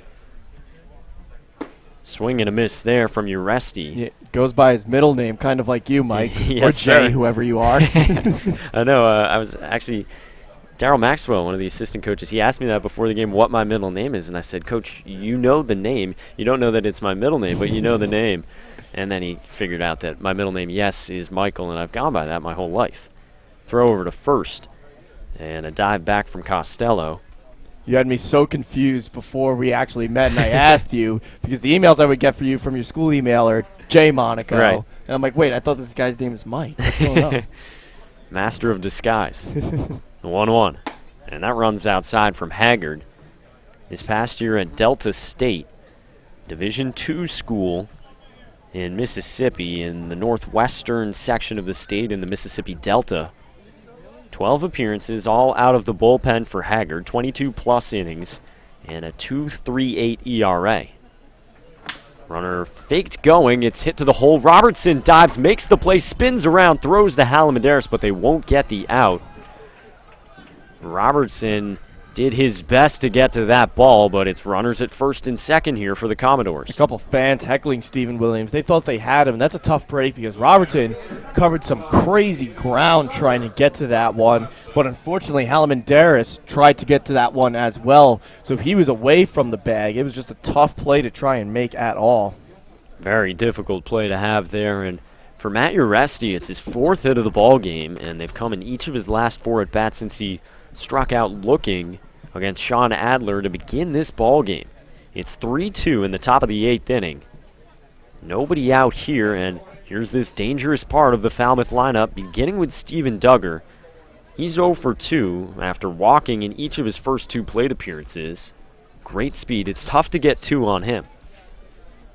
He's squaring a bunt, pushes it to the third base side. Quaz Fields, Robertson covering. They get the out there. Duggar burning down the line, and runners up to second and third now for Kevin Newman. Yeah, and Kramer Robertson, that throw came a little bit inside on him, so he had to snag it and then jump out of the way of Duggar to prevent getting caught up. It's such a dangerous play like that when you catch it as a righty and then your arm is right there as the player's coming towards you. I mean, we've seen baseball players in the major league level before.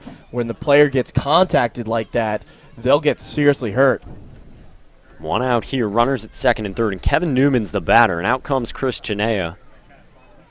Wondering here if maybe they will try to intentionally walk Newman. At first I thought that's why Chinea was standing up to load the bases. That's what I thought, although it's interesting because Newman is 0 for 3 on the game so far. Right, they've been able to keep him in check. He walked and scored in the 5th, but otherwise has been handled in each of his 3 trips to the plate. Now Jim Lawler will come out to the mound. There is action, a lefty up in Wareham's bullpen. I imagine they wouldn't let Whit Haggard just pitch for 1 out, however, even if he is in some trouble. Yeah, no. And especially with a righty, because they have Jason Richmond, the sidearm left-hander, up in the bullpen. Not the matchup you want against the sweet-swinging Kevin Newman, the shortstop from Arizona. Although Newman tonight has struggled against the 2 lefties that he has faced. Yeah, grounded into the 4-6-3 double play in the first. They'll walk him here as Chinea just has to wait till Lawler gets back to the dugout, and they will put Kevin Newman aboard, but it doesn't get much easier. Next up is Connor Hale, who has singles in each of his last 2 at-bats. That throw almost sailed on Haggard. Yeah, Whit Haggard, you got to calm down. That's what Chinea did there for a second. It's an intentional walk. You're not trying to impress anybody on the speed gun here. Really trying to rocket it this time. Probably the hardest throwing intentional ball I've ever seen, those 2. Well, that's ball number 2. We might have to count out each one. Everybody on pins and needles right here. There's ball 3 to Kevin Newman. But to finish the thought, Connor Hale due up next, and he had a single in the 5th and a line drive single up the middle in the 7th inning. His first 2 times he popped out to second and struck out swinging to end the 3rd inning. That was with the bases loaded. And he comes to bat with the bases loaded right here, 1 out, and it's a 3-2 Commodores lead. They had the bases loaded in the 3rd, and they left him loaded. They had the bases loaded in the 7th inning, and they left him loaded. What will they get here from Connor Hale, the 3rd baseman from LSU? And it seems like it keeps being the middle of the lineup that's up when the bases are loaded too. You're playing with fire here when you keep sending these guys up with the bases full. Wareham has done just that all night, Sean. You hit it perfectly. 11 runners left on base for the Commodores tonight. They've only converted 12 hits into 3 runs against this Gatemen pitching staff. And they are praying right now. That number slides from 11 to 14. 1-0. Raked out to left field, but hooking foul. Connor Hale with a jolt out to left. By putting Newman on first base, you get the double play possibility, but also you get Connor Hale up, who doesn't run as well as Newman, Duggar, or Uresti. So there is a possibility of turning 2 on the 3rd baseman. Here's the 1-1. Hard hit ground ball right at Quaz. He's going for the double play, and he got there in time. Jose Quaz with a ball stung at him. They double off Connor Costello, and the Gatemen get out of the inning with the bases loaded for the 3rd time tonight. We're going to the bottom of the 8th inning when we come back to Spillane Field. But first, let's check in with Megan O'Brien. Thanks, Mike. I'm joined by Stan Meek, the Director and Vice President of Scouting for the Miami Marlins. And you've come down here for quite a number of years. What is the most rewarding experience about watching these guys in the Cape League? Well, I think you see them grow a lot as amateur players onto the professional level. So I've seen a lot of good players come through here that's, just coming out of college and end up in the major league. So it's really fun to watch the development of these guys starting to swing a wood bat and then ending up in the major leagues doing the same thing. What's the biggest piece of talent you've seen come out of the Cape League? Oh, you know, it's funny. I actually managed here back in 1988, and we had Chuck Knobloch, who was a really good player, was an all-star with the Minnesota Twins and the Yankees, hitting for me on the team, and then also Mo Vaughn, who played for the Red Sox for quite a while. So those probably are two of the better guys, and I happen to get to coach them. Well, that's a really interesting takeaway here from the Cape League. More to come from Stan in the Director of Scouting. We'll catch up with him in weeks to come. Back to you, Mike. All right, thank you very much, Megan. And thank you for that, Mr. Stan Meek. And we'll be back with the bottom of the 8th inning, 3-2 Falmouth.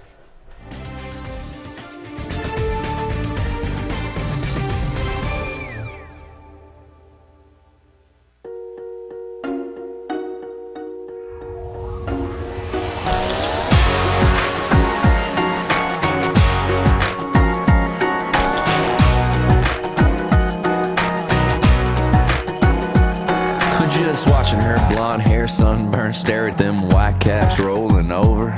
Laid back in a thrift store beach chair, dropping limes in a Corona. But she looks back, yeah, she throws me a kiss like, honey, I sure want you. And it's 103 between her and me, and only 92 in Daytona. And it's sunshine.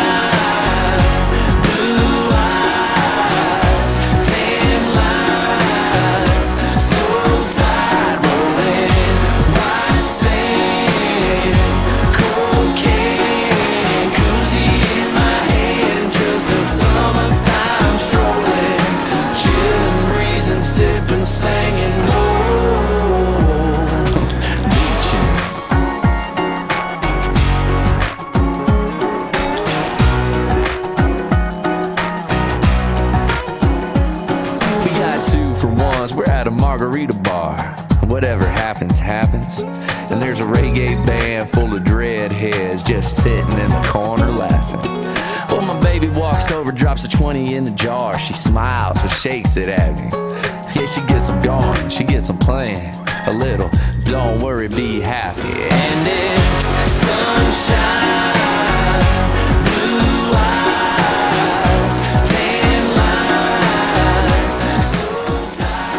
Kevin Mooney is the new pitcher. The Maryland right-hander comes on in the bottom of the 8th inning of this game, and Willie Calhoun takes strike one on the inside edge from the Maryland Terrapin, who comes on here replacing Matt Hollenbeck, who ran into a little bit of trouble in the 7th inning but was able to get out of it.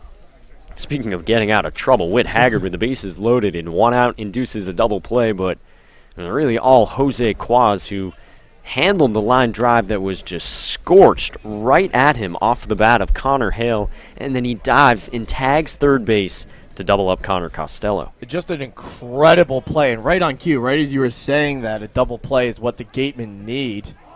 This comes inside from Mooney, 0-2, and it hits Calhoun. Second straight at bat, he's been hit by a pitch. And for the third straight inning, Wareham gets the leadoff man aboard. And Calhoun is a great hitter, but with how aggressive they've been on the base paths, you consider pinch running him maybe with somebody like Charlie Warren perhaps. And Calhoun's actually a little hurt right now. He's now starting to take a bit of a walk still. So they may have no choice but to pinch run him here. Yeah, trainer Kevin Francis will come out and look at Calhoun. You can see him limping around a little bit. He was hit in the 6th inning as well. Charlie Warren up and out of the dugout, and he's just walking around. My expectation would be that Calhoun is fine to stay in the game. It looks like he will, and it is an interesting decision. Do you pinch run him here? But I don't know. Do you want to risk taking out his bat from the lineup in a game that's 1 run, and you never know how long it could go, Sean? Mm-hmm. But if you don't get that 1 run across, it's only going to go to 2 innings further. Right. 1.5 to be exact. For now, it looks like Calhoun will stay in the game. Cooper Ferris will head back, and he'll jog back. You don't see that often. He'll jog back to the third base. About 5 steps, though, he jogged. And then he starts walking again. He'll head back to the third base coach's box and jog a little bit again. Now Chris Cheney will bat, the number 3 hitter. That's Coop's workout for the day. He's done for the night. Hey, he throws a lot of BP earlier. Chris Cheney has 2 hits today, and Wareham with the leadoff man on in Willie Calhoun. It's a 3-2 ball game, bottom of the 8th inning. Nobody out at Spillane Field. Mooney in for his first inning of work. A right-hander from Maryland, 6'2", 215 pounds. So far this summer, 9 appearances out of the bullpen and a 2.00 ERA. He has 3 saves. He pitched against Wareham the first time these teams met, June 18th, and he got the save in that game. The final 3 outs, he didn't allow a hit. Chinea tried to hold up, but he goes through it, and he's down 0-2. Yeah, Chinea not happy there. Just another pitch inside on him, and he started to swing at it with a big hack, but could not hold up at the end. Calhoun went down 0-2 and started to work his way back when Kevin Mooney drilled him on a pitch that just kept darting low and inside. Mooney, his second summer with the Commodores, a 3.50 ERA last year. 0-2 up and in, it buzzes Chinea back. He muscled that single through the hole on the left side in the 6th inning and had the infield single on a diving stop by Kevin Newman in the 1st. Nick Halamandaris on deck for the Gatemen, who have put the first 2 on in each of the last 2 innings, but just 1 run to show from it, and that came in the 7th. Chinea fouls it off.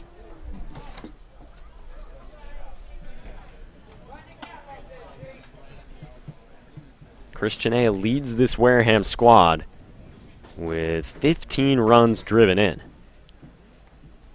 Came on at the end of the game last night in a pinch hitting role, but he grounded out to end the game.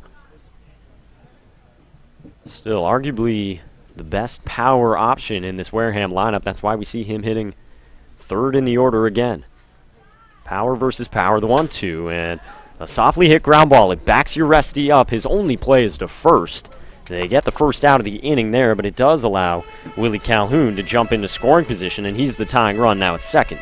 Yes, that's still a big at-bat for Chris Chinea. The ability to advance Calhoun to second, just so valuable to move him into scoring position, especially now with Halamandaris coming up to bat. Here is the California first baseman, 0 for 3 tonight. Fly out to left field, then he struck out swinging, and then he flew out to center. All of that came against Alex Young, the starting pitcher from TCU, who went 6 innings. He only allowed 1 run, 6 hits, and maybe most importantly, he didn't walk anybody. He worked so quickly on the hill. Finished up with just 72 pitches. Matt Hollenbeck pitched the 7th, and now Kevin Mooney for the 8th. Good Commodores bullpen for manager Jeff Trundy. Halamandaris takes outside. Calhoun not with great speed at second base. Boomer White in left, Steven Duggar in center, and he has an absolute cannon. 4 outfield assists for the Clemson center fielder this summer, Connor Costello in right. The 1-0. Halamandaris takes, and it's strike 1. Thought about going around for a second, but with the pitch on the outside there, that's not Halamandaris' spot. He likes things inside, something that he can pull. The Hyannis game went final. The Harbor Hawks lost to Orleans 3-2. That's the score we have here. If Wareham can jump in front, they can get within 3 games. Halamandaris floats it into shallow left field, and Boomer White over and in a little bit, and that's the 2nd out of the inning. Jammed off the bat, and Mooney induces the fly ball. Tough break there for Halamandaris. Just like you said, Mike, he got jammed, so he wasn't able to get a hit off there. Got some fireworks going off. Back, I believe, to our right. The 4th of July was 2 weeks ago, so I'm guessing maybe those are some leftovers. Yeah, well, it was rained out, so probably a lot of leftovers down here on the Cape. Halamandaris flies out to left, and there's 2 away, a runner at second. And the batter is Jake Little. 1 for 3 today. He had that deep fly ball to center. The left center field gap that advanced Calhoun up to 3rd in the 6th, but Wareham ended up leaving runners at the corners in that inning. They didn't get anything out of that frame. They only got the 1 run in the 7th. Blake Lacey grounded into the double play ball. First pitch to Little. Plummets through the zone, ball 1 to the Memphis center fielder.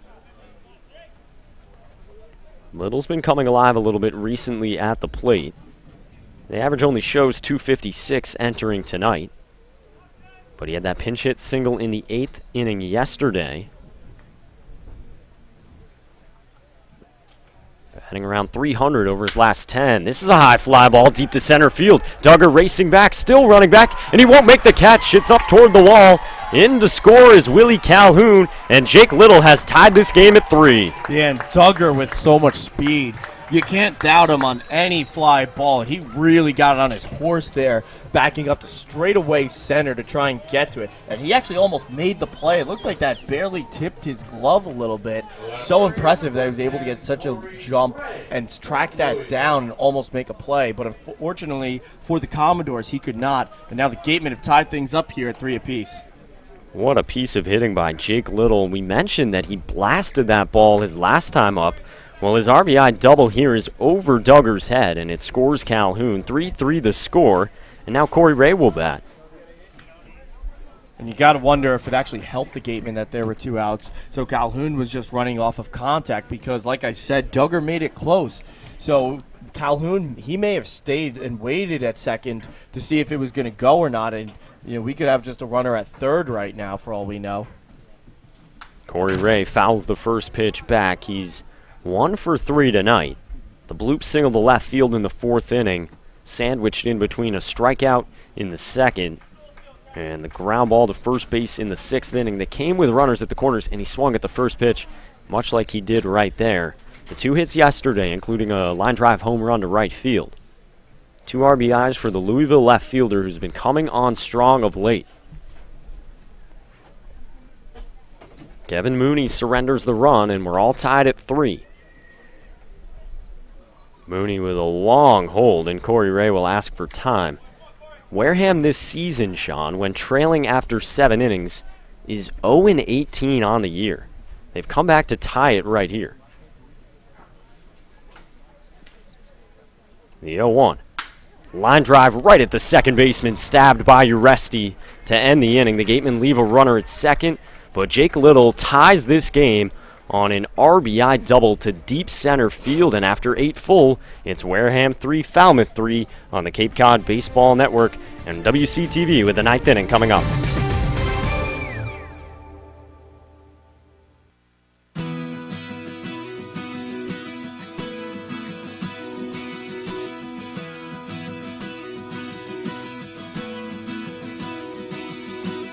A full moon shining bright, edge of the water, we were feeling alright.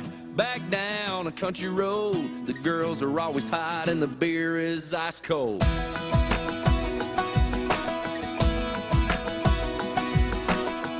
Cadillac, horns on the hood, my buddy Frankie had his dad hook him up good. Girls smile when we roll by, they hop in the back and we cruise to the riverside. Never gonna grow up, never gonna slow down. We were shining like lighters in the dark in the middle of a rock show. We were doing it right, we were coming alive. Yeah, caught up in a southern summer, barefoot blue jean night.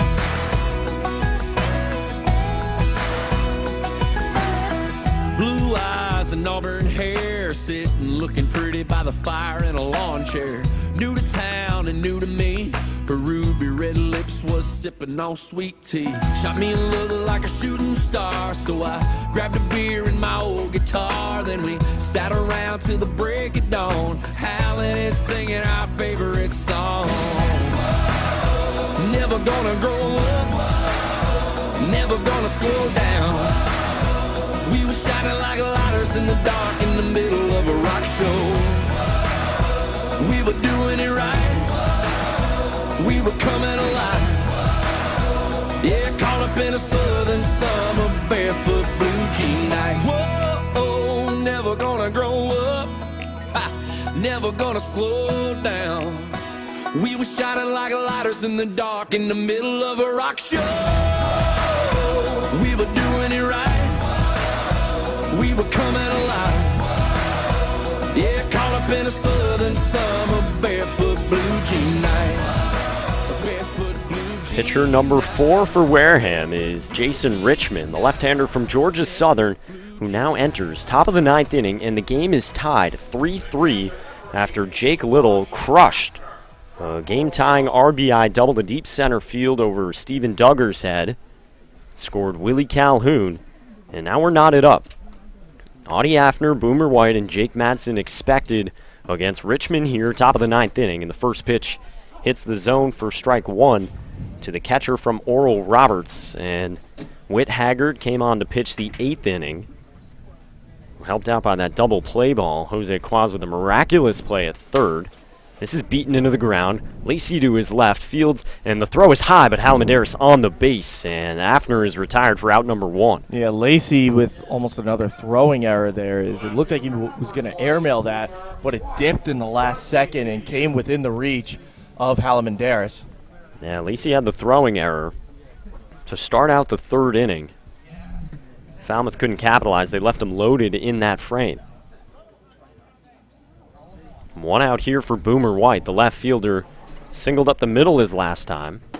And Jason Richmond is across with strike 1. Richmond coming on for the first time, his first appearance since Saturday against Catuit. He went 2/3 of an inning, only faced 3 batters, but he came on and he gave up a 3-run home run that broke a 2-2 tie in that game. Bunt here.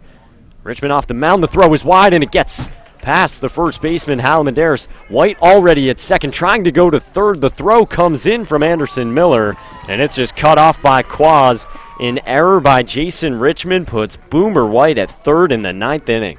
That's just an absolutely brutal break because Richmond missed completely. That one was rolling nonstop in foul territory out in right field. And Miller did the best that he could. Miller has a fantastic arm in the outfield, probably one of the best arms out of everybody on the Gatemen. And his throw was off. And even if it was on, it would have still been a close play, but I'm not sure they would have had White.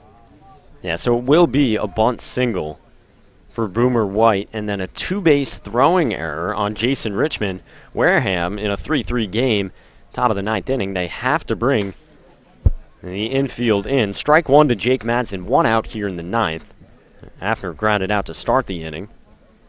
Madsen so far today with a couple of singles in 4 at-bats. A bloop single to left field his last time. Swings at this, rolls it softly down the first base line. They get the out, and Boomer White frozen at third. Now there's 2 gone. Huge out to get there. It breaks up the sacrifice play from making this in favor of the Commodores once again. And it was hit very slow, and White didn't take off right away. And Halmendaris got to it pretty quickly because the infield was in, was able to still look over at third and keep White there and still make the tag against Madsen. Now Wareham can move the infield back, Sean. The batter is Cameron O'Brien. He takes low for ball 1. O'Brien came on as a pinch hitter in the 6th inning for the DH, Sean Chase. He's popped out to third and grounded out to first. That was with the bases loaded in the 7th inning. A runner at third here in a 3-3 ball game. Top of the 9th, 2 outs, and Richmond just misses outside. The side armor with a fastball and a slider primarily. We'll throw a changeup here and there. Wareham has escaped trouble all night long. Falmouth has left 13 on base. Can Wareham do it again? Fouled off at the plate, 2-1. The Commodores have left a runner on in every inning, Sean, except the first. They left the bases loaded in the 3rd, left them loaded in the 7th, and then they left 2 aboard in each of the 6th and 8th innings here. Outside, 3-1. Connor Costello is on deck, and he has 2 hard-hit singles in his last 2 at-bats. O'Brien entered this game on a 5-game hitting streak and 3 straight multi-hit performances. 3-1, that's low. A 5-pitch walk puts Cameron O'Brien at first base. Runners at the corners now for the hot-hitting Connor Costello. And normally it wouldn't be the end of the world if you put on a runner to bring up the 9-hitter, but with the night Costello's been having, that's a really tough one to take. And then right after him, obviously, is the top of the lineup, starting with Uriste, who's having a great night.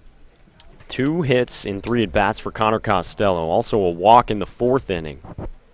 There's 2 singles to the left side each of his last 2 trips. And yeah, like you mentioned, Matt Uresti on deck, and he's 4 for 5. 3-3 the score. The pitch from Richmond runs outside, ball 1. You don't want to let Uresti come up to bat here. They've played with fire way too much in this game by loading up the bases. You don't want to do it again. 2 balls, no strikes, and right on cue, Chris Chenea will jog out to the mound. 6 of the last 7 pitches have been balls. Just a very quick word at the mound between Chenea and Richmond.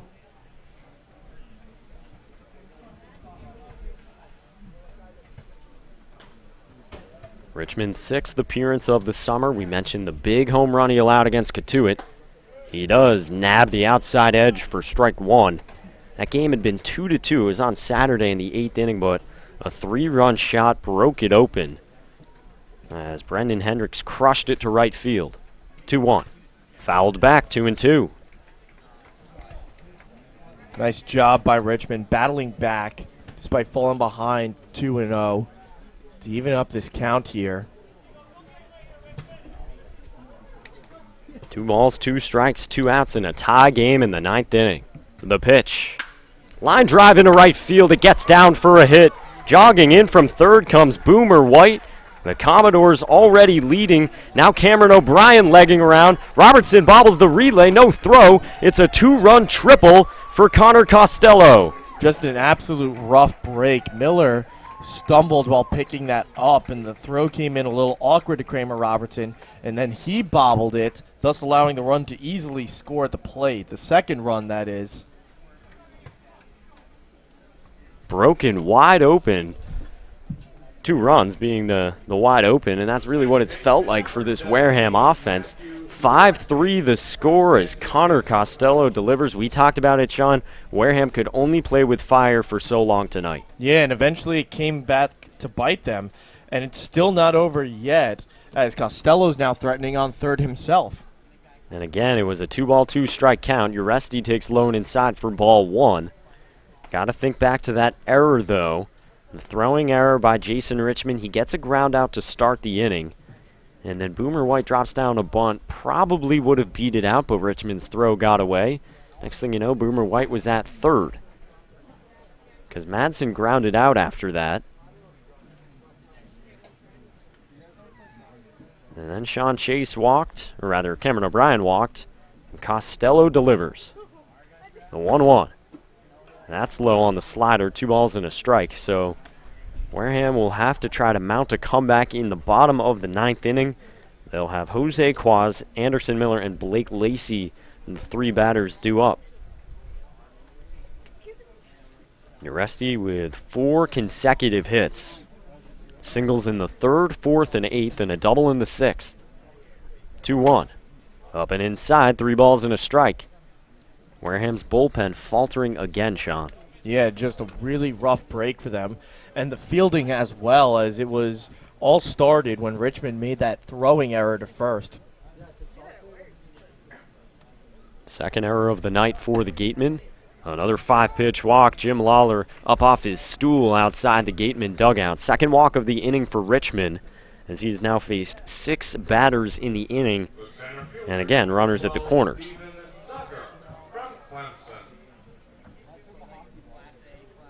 Lawler up, moving. This might be a scenario like we had with Willie Cool last night.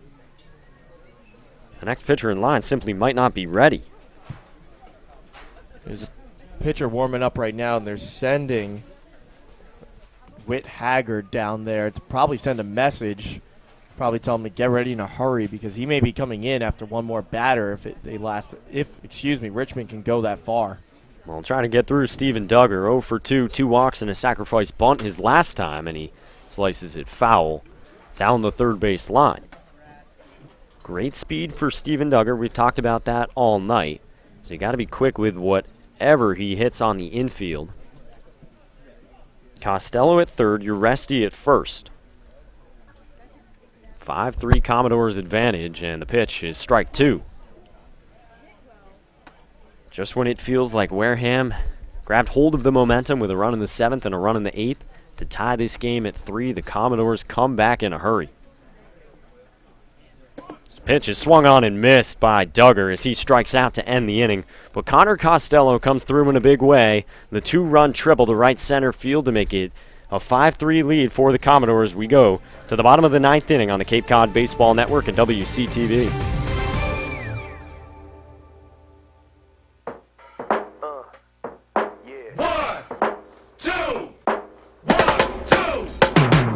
Don't stop your dreaming, let yourself float upon the ocean. We can work it out, we can work it out, baby.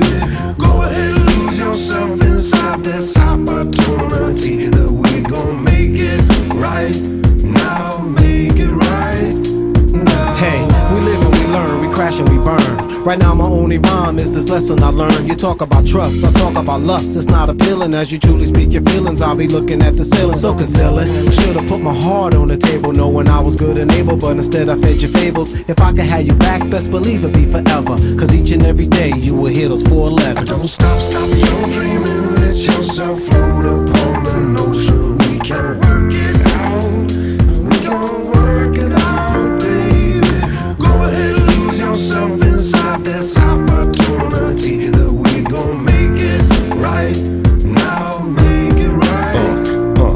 Hey, these are different times, but we feel the same pains. The blood of mankind's running through the same veins. We fight to make it right, some would say remain tame. Same crimes, even though the names change. And we like different minds working off the same brain. Passengers on different cars, stepping off the same train. In the end, making it right's the main aim. Different parts of the picture highlight the same frame. Don't stop your dreaming, let yourself float upon the ocean. We can work it out, we can work it out, baby. Go ahead and lose yourself inside this opportunity that we gon' make it right now, make it right now.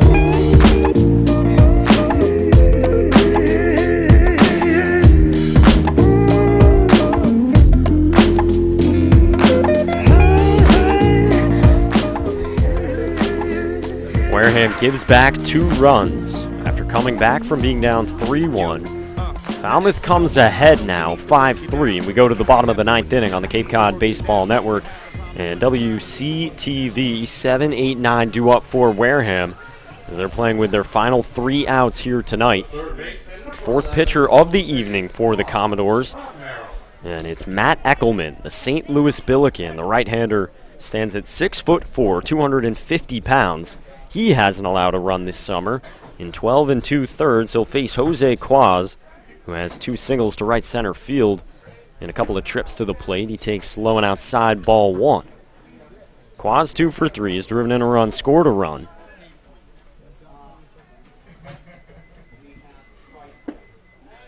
Eckelman clips the bottom outside portion of the zone for strike 1. Kevin Mooney pitched the 8th inning and gave up the game-tying run, but the Commodores have his back. They respond with 2 runs on 2 hits and a Wareham error. Quaz lifts this high into left field, but certainly playable for Boomer White, who's over into the gap, and there's 1 gone. Man, that error, going back to it, that was a huge error. That made such a difference. Is put the go-ahead run then on third, then with the runner on first. I mean, that's one of the big difference makers in the game right now. Oh yeah, the huge throwing error. Boomer White dropping down a bunt with 1 out, nobody on. He would have probably beat it out, but the throw got away. And White ended up at third. Now Anderson Miller bats, and he taps the first pitch foul. Blake Lacey is in the on-deck circle right now. We saw Keaton Aldridge getting loose in between innings. He's still walking around holding a bat, and he has his shin guard on. He might pinch hit for Lacey, who's 0 for 3 tonight. Miller is 1 for 3. He had an infield single his last time up.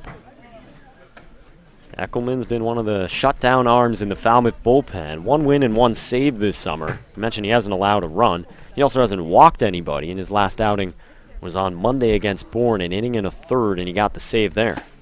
Inside edge with strike 2. Wareham with 3 runs tonight, and Sean, it's the first time Wareham has scored more than 2 runs in a game since July 7th, last Monday in the 8-5 loss to Bourne. That's how bad the offense has been. 1-2, Miller out in front of the breaking ball, but pulls it through into right field, and the tying run will come to the plate. And that's huge that Miller was able to get a hit. And I imagine that will bring up Keaton Aldridge, and yes, that does. So Keaton's going to get a chance to bat here with the speedy Miller on first. So Aldridge will bat in place of Blake Lacey, the shortstop from USC, who was 0 for 3 tonight. Aldridge batting in the number 9 hole in the order. Keaton is batting .324 this season. But in his last 3 games, he's 0 for his last 11. The Memphis catcher batting here. Trailing by 2, the Gatemen are down in the bottom of the 9th inning, 1 out, 1 on. Matt Eckelman, the right-hander. And Aldridge swings at the first pitch into left field. Boomer White has it 2 away. That's a shame that Keaton comes in and swings at the first pitch and doesn't hit it well, pops it straight up into the air. Wareham overly aggressive early, then they had some longer at-bats, Sean, but more of the same right there from Keaton Aldridge. Now it's up to Kramer Robertson, the leadoff man in this Gateman lineup. 1 for 4 tonight, a single in the 3rd. Eckelman spots off speed, low in the zone for strike 1. Miller with good speed at first base, but Wareham trails by 2. Robertson tried to hold up, and he did. 1 home run on the season for Kramer Robertson. That came in that game against Bourne last Monday. Last time Wareham put up more than 2 runs before tonight. Also only has 1 double this season, but a .338 batter, and he takes to make it 2-1. Playoff atmosphere at Spillane Field. The Harbor Hawks fell earlier. Wareham trying to gain a game. Outside 3-1. And good patience here by Kramer Robertson. Just coming up and taking a lot of pitches. Not swinging at anything outside the zone. Not swinging at anything that he can't put well into play. Pitch, and he rolls over it foul, and Wareham is down to its last strike. But with 3-2, that'll send the runner at first, Anderson Miller, off to the races as soon as the pitch is thrown, giving him a head start. You'd have to think something into the gap on a 3-2 count with 2 outs. Anderson Miller with good speed, he'd score. But work to be done here. Wareham down 2, the pitch. Swing and a miss, strike 3. Matt Eckelman closes it out, and Falmouth wins it off of 2 runs in the top of the 9th inning. The Commodores with a 5-3 victory over the Gatemen, who dropped their 5th straight game. Tough break for Wareham. They had a chance to gain a game on Hyannis, but they just couldn't quite do it. They had the chance. They tied the game up, and then half an inning later, they just fell apart and lost it. That's the story tonight. Wareham gives up those 2 runs in the top of the 9th inning. Jason Richmond tagged with the loss. Kevin Mooney, though he gave up that run in the 8th inning, he does get the win. And Matt Eckelman comes on to get the save. It's another loss, another missed opportunity, Sean. I mean, I guess the silver lining is that the Harbor Hawks lost 2, so it stays within 4 games, but Wareham isn't going to be looking at that after the game. No, it's at the point of the season where you can't sit there and say, well, at least it's still 4 games. With only now 13 games left to play, you've got to start closing into this gap. You've got to start winning some games. They still got a few more games against the West this weekend. They got to come out of this 2-3. They can't get swept. They can't even fall 1-2, I feel. They got a lot of room to do, and like I said, the schedule and the clock is soon going to be working against them. Well, the Gatemen played with fire all night. The Commodores left 15 runners on base, and they hadn't scored since the 5th inning, but then they got those 2 runs in the 9th.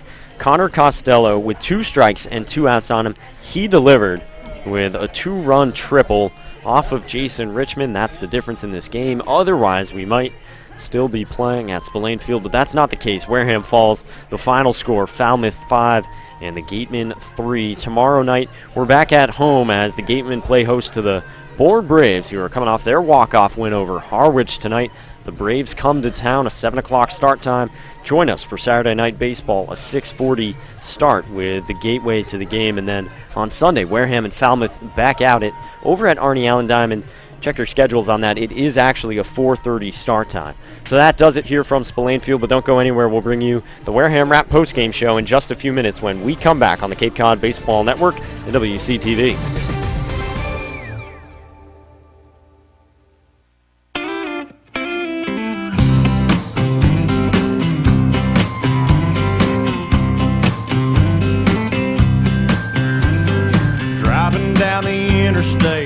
running 30 minutes late, singing Margaritaville and minding my own. Some foreign car driving dude with a road rage attitude pulled up beside me talking on his cell phone. He started yelling at me like I did something wrong. He flipped me the bird and then he was gone. Some beach somewhere, there's a big umbrella casting shade over an empty chair. Palm trees are growing and warm breezes blowing. I picture myself right there on some beach somewhere. I circled the parking lot trying to find a spot just big enough I could park my old truck. A man with a big cigar was getting into his car. I stopped and I waited for him to back up. When from out of nowhere a Mercedes-Benz came cruising up and whipped right in. Some beach somewhere, there's nowhere to go and you got all day to get there. There's cold margaritas and hot senoritas smiling with long dark hair on some beach somewhere. I sat in that waiting room, it seemed like all afternoon. The nurse finally said, "Doc's ready for you. You're not gonna feel a thing. We'll give you some Novocaine. That tooth will be fine in a minute or two." Then he stuck that needle down deep in my gum and he started drilling before I was numb. Some beach somewhere, there's a beautiful sunset burning up the atmosphere. There's music and dancing and lovers romancing the salty evening air on some beach somewhere. On some beach somewhere.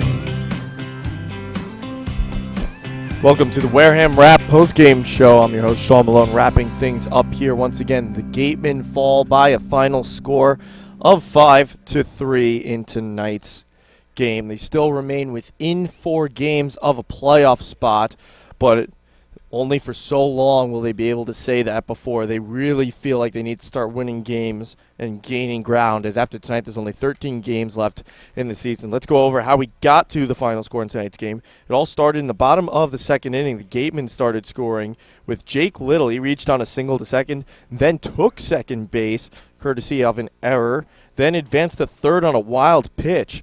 One batter later, Jose Quaz would single to right, scoring Jake Little. But that's all the Gatemen would get in that inning. Then in the top of the fourth, Afner would start off with a walk. Madsen would hit a single to second, advancing Afner to second base. Then Costello would work a walk, loading up the bases. A single from Uriste would score Afner and Madsen, giving the Commodores a 2-1 lead. But first, we're going to step aside here quickly as Mike Monaco has manager Cooper Ferris and Coop Scoop. Mike? By Cooper Ferris on Coop Scoop on the Wareham Wrap postgame show. And Coach, 15 runners left on base by Falmouth tonight. You're just playing with fire all night, and the bullpen couldn't do it all night. Yeah, that's what I told them in the dugout. I said they've had the bases loaded 3 or 4 innings in a row, and yeah, it's just a lot of pressure on kids, but they do it to themselves. You know, we kick it around, and you know the 2 errors hurt. You know, I just don't think we realize what's going on. You know, that's why I told them. You know, most of them are wandering around like they're in a fog. You know, and they don't realize, you know, those plays are 10 extra pitches on the pitcher's part. So, you know, we just, I don't know. It's just a situation. We don't pay attention to the game. We don't look around, see what the defense is giving us. We just don't, you know, don't do a whole lot of good things. But, we've talked to them till we're blue in the face, and one day maybe they'll wake up a little bit. The offense did put together 10 hits today, and maybe more importantly, came back in the 7th inning, came back in the 8th inning, and was able to tie the game at 3. What did you like about the approaches as the game wore on after their starter left the game? I thought it was pretty good. Jake hit the ball well. About every time up tonight, he hit that ball in the gap in left center. They caught, and then he smoked that last one. But we got to have more than one guy doing things. Like I told you last night, we seem to get 1 or 2 guys going, and then we can't bring them all up at the same time. We can't seem to string it together. How would you evaluate the job Sean Adler did in his first start of the summer? I thought he did good, other than the 2 errors, behind him. That probably cost him a couple innings more on the mound, about 20 extra pitches, but I don't know that our defense even realizes that. And what do you tell your team after a loss like this? Still 4 games back after Hyannis loses. Yeah, but still, these guys they got to figure out a way to do this. I talked to them about it. We've talked so much, so we don't have anything else to talk about. It's just a situation now where, they got to come up and play, and do things. I told them today, I said, how would you play if John Farrell was standing beside you, I said, you had a little intensity up at Fenway the other day. You had some energy, and you took him, feel like you meant it. And, we're out here today going through the motions of it. And, these guys are, there were probably 20 guys here tonight, 20 scouts here tonight. They're seeing them just wander around. At some point you got to play like your rear end's on fire. All right, well, tonight it's a 5-3 loss at the hands of the Falmouth Commodores. Coach, thanks for joining us. Mike. All right, back up to you, Sean. Thank you very much, Mike, for that with Coop Scoop. And obviously, just listening to the things that manager Cooper Farris is saying, he was not happy at all with the performance of his team in tonight's game. So, obviously, very disappointed. Now we're going to send it down to the field, where our field reporter, Megan O'Brien, has tonight's player of the game. Megan? Thanks, Sean. Joined by our player of the game, Jose Quaz. Jose, third baseman for the Gatemen, went 2 for 4 today with a run and an RBI. Really been improving your at-bats as of late, and you told me at the beginning of the season that your goal was to work on going opposite field, and you did that twice today. What's really been helping that happen? Well, staying back a lot more. Early in the season, I was out in front a lot, which is producing my at-bats to ground out to third base, shortstop. I'm able to stay back more a little longer. I'm able to drive the ball right center, right field now. Now, you told us also in a preseason interview that the reason you're on this team is for your ability defensively. Just how important is it that you add that offense to your defensive game? Well, it's definitely important. I mean, defense is my kind of game. I got to make sure I'm 100% on defense. Adding offense just helped me. It helped me as a player. It helped my team win. And I'll do the best I can to play to the best of my ability every day. Another loss for the Gatemen, but yesterday and tonight's games looked a little bit different than the previous losses before. What do you guys do to move forward from this one? Oh, we got to put it behind us. I mean, it's a tough game. We battled with them. We stood with them. That last inning, that double, really put an end to it. But we got to keep fighting. It's still 15 playoff run. All right, well, thank you so much. We'd love to see the Gatemen make something happen. Back to you upstairs, Mike. Well, thank you very much for that, Megan. Jose Quaz, tonight's player of the game. Let's finish up the wrap-up of how we got to the final score. We're picking back up in the top of the 5th. Newman worked a walk against Anthony Kay. Then Hale would hit a single to center field, advancing Newman all the way to third. Then Hafner would reach on a fielder's choice, scoring Newman as the Gatemen could not complete the double play to escape the trouble in that inning. But then in the bottom of the 7th inning, Gatemen would come back slowly as Quaz would reach on a single to center field. He would take second. Then Miller would hit a single slow roller to the shortstop, advancing Jose to third. And then Lacey would ground into a double play, but that would score Jose Quaz all the way from third base. Then in the bottom of the 8th, the Gatemen would tie things up. Calhoun would start off the inning 0-2. He would be down when he would be hit by a pitch. He would later come around and score on a double from Jake Little, but the tie game would not last very long as half an inning later, Whit Haggard would struggle on the mound as White hit a slow bunt single to him, and then Haggard would have a poor throw to first, advancing White all the way to third on that error. Then 2 batters later with O'Brien on, Costello would hit a triple, scoring both O'Brien and White, giving the Commodores a 5-3 lead which would be the final in our game tonight. So another tough loss for the Gatemen to take. Make sure you tune into our next home game. That'll be tomorrow night when the Gatemen take on the Bourne Braves. That'll be, once again, at home, 7 o'clock start. Gatemen versus Bourne as they look to continue to try and get back into the playoffs on the season so far. So we'd like to thank you all for tuning in. On behalf of Megan O'Brien and Mike Monaco, I'm Sean Malone signing off. Have a good night, folks.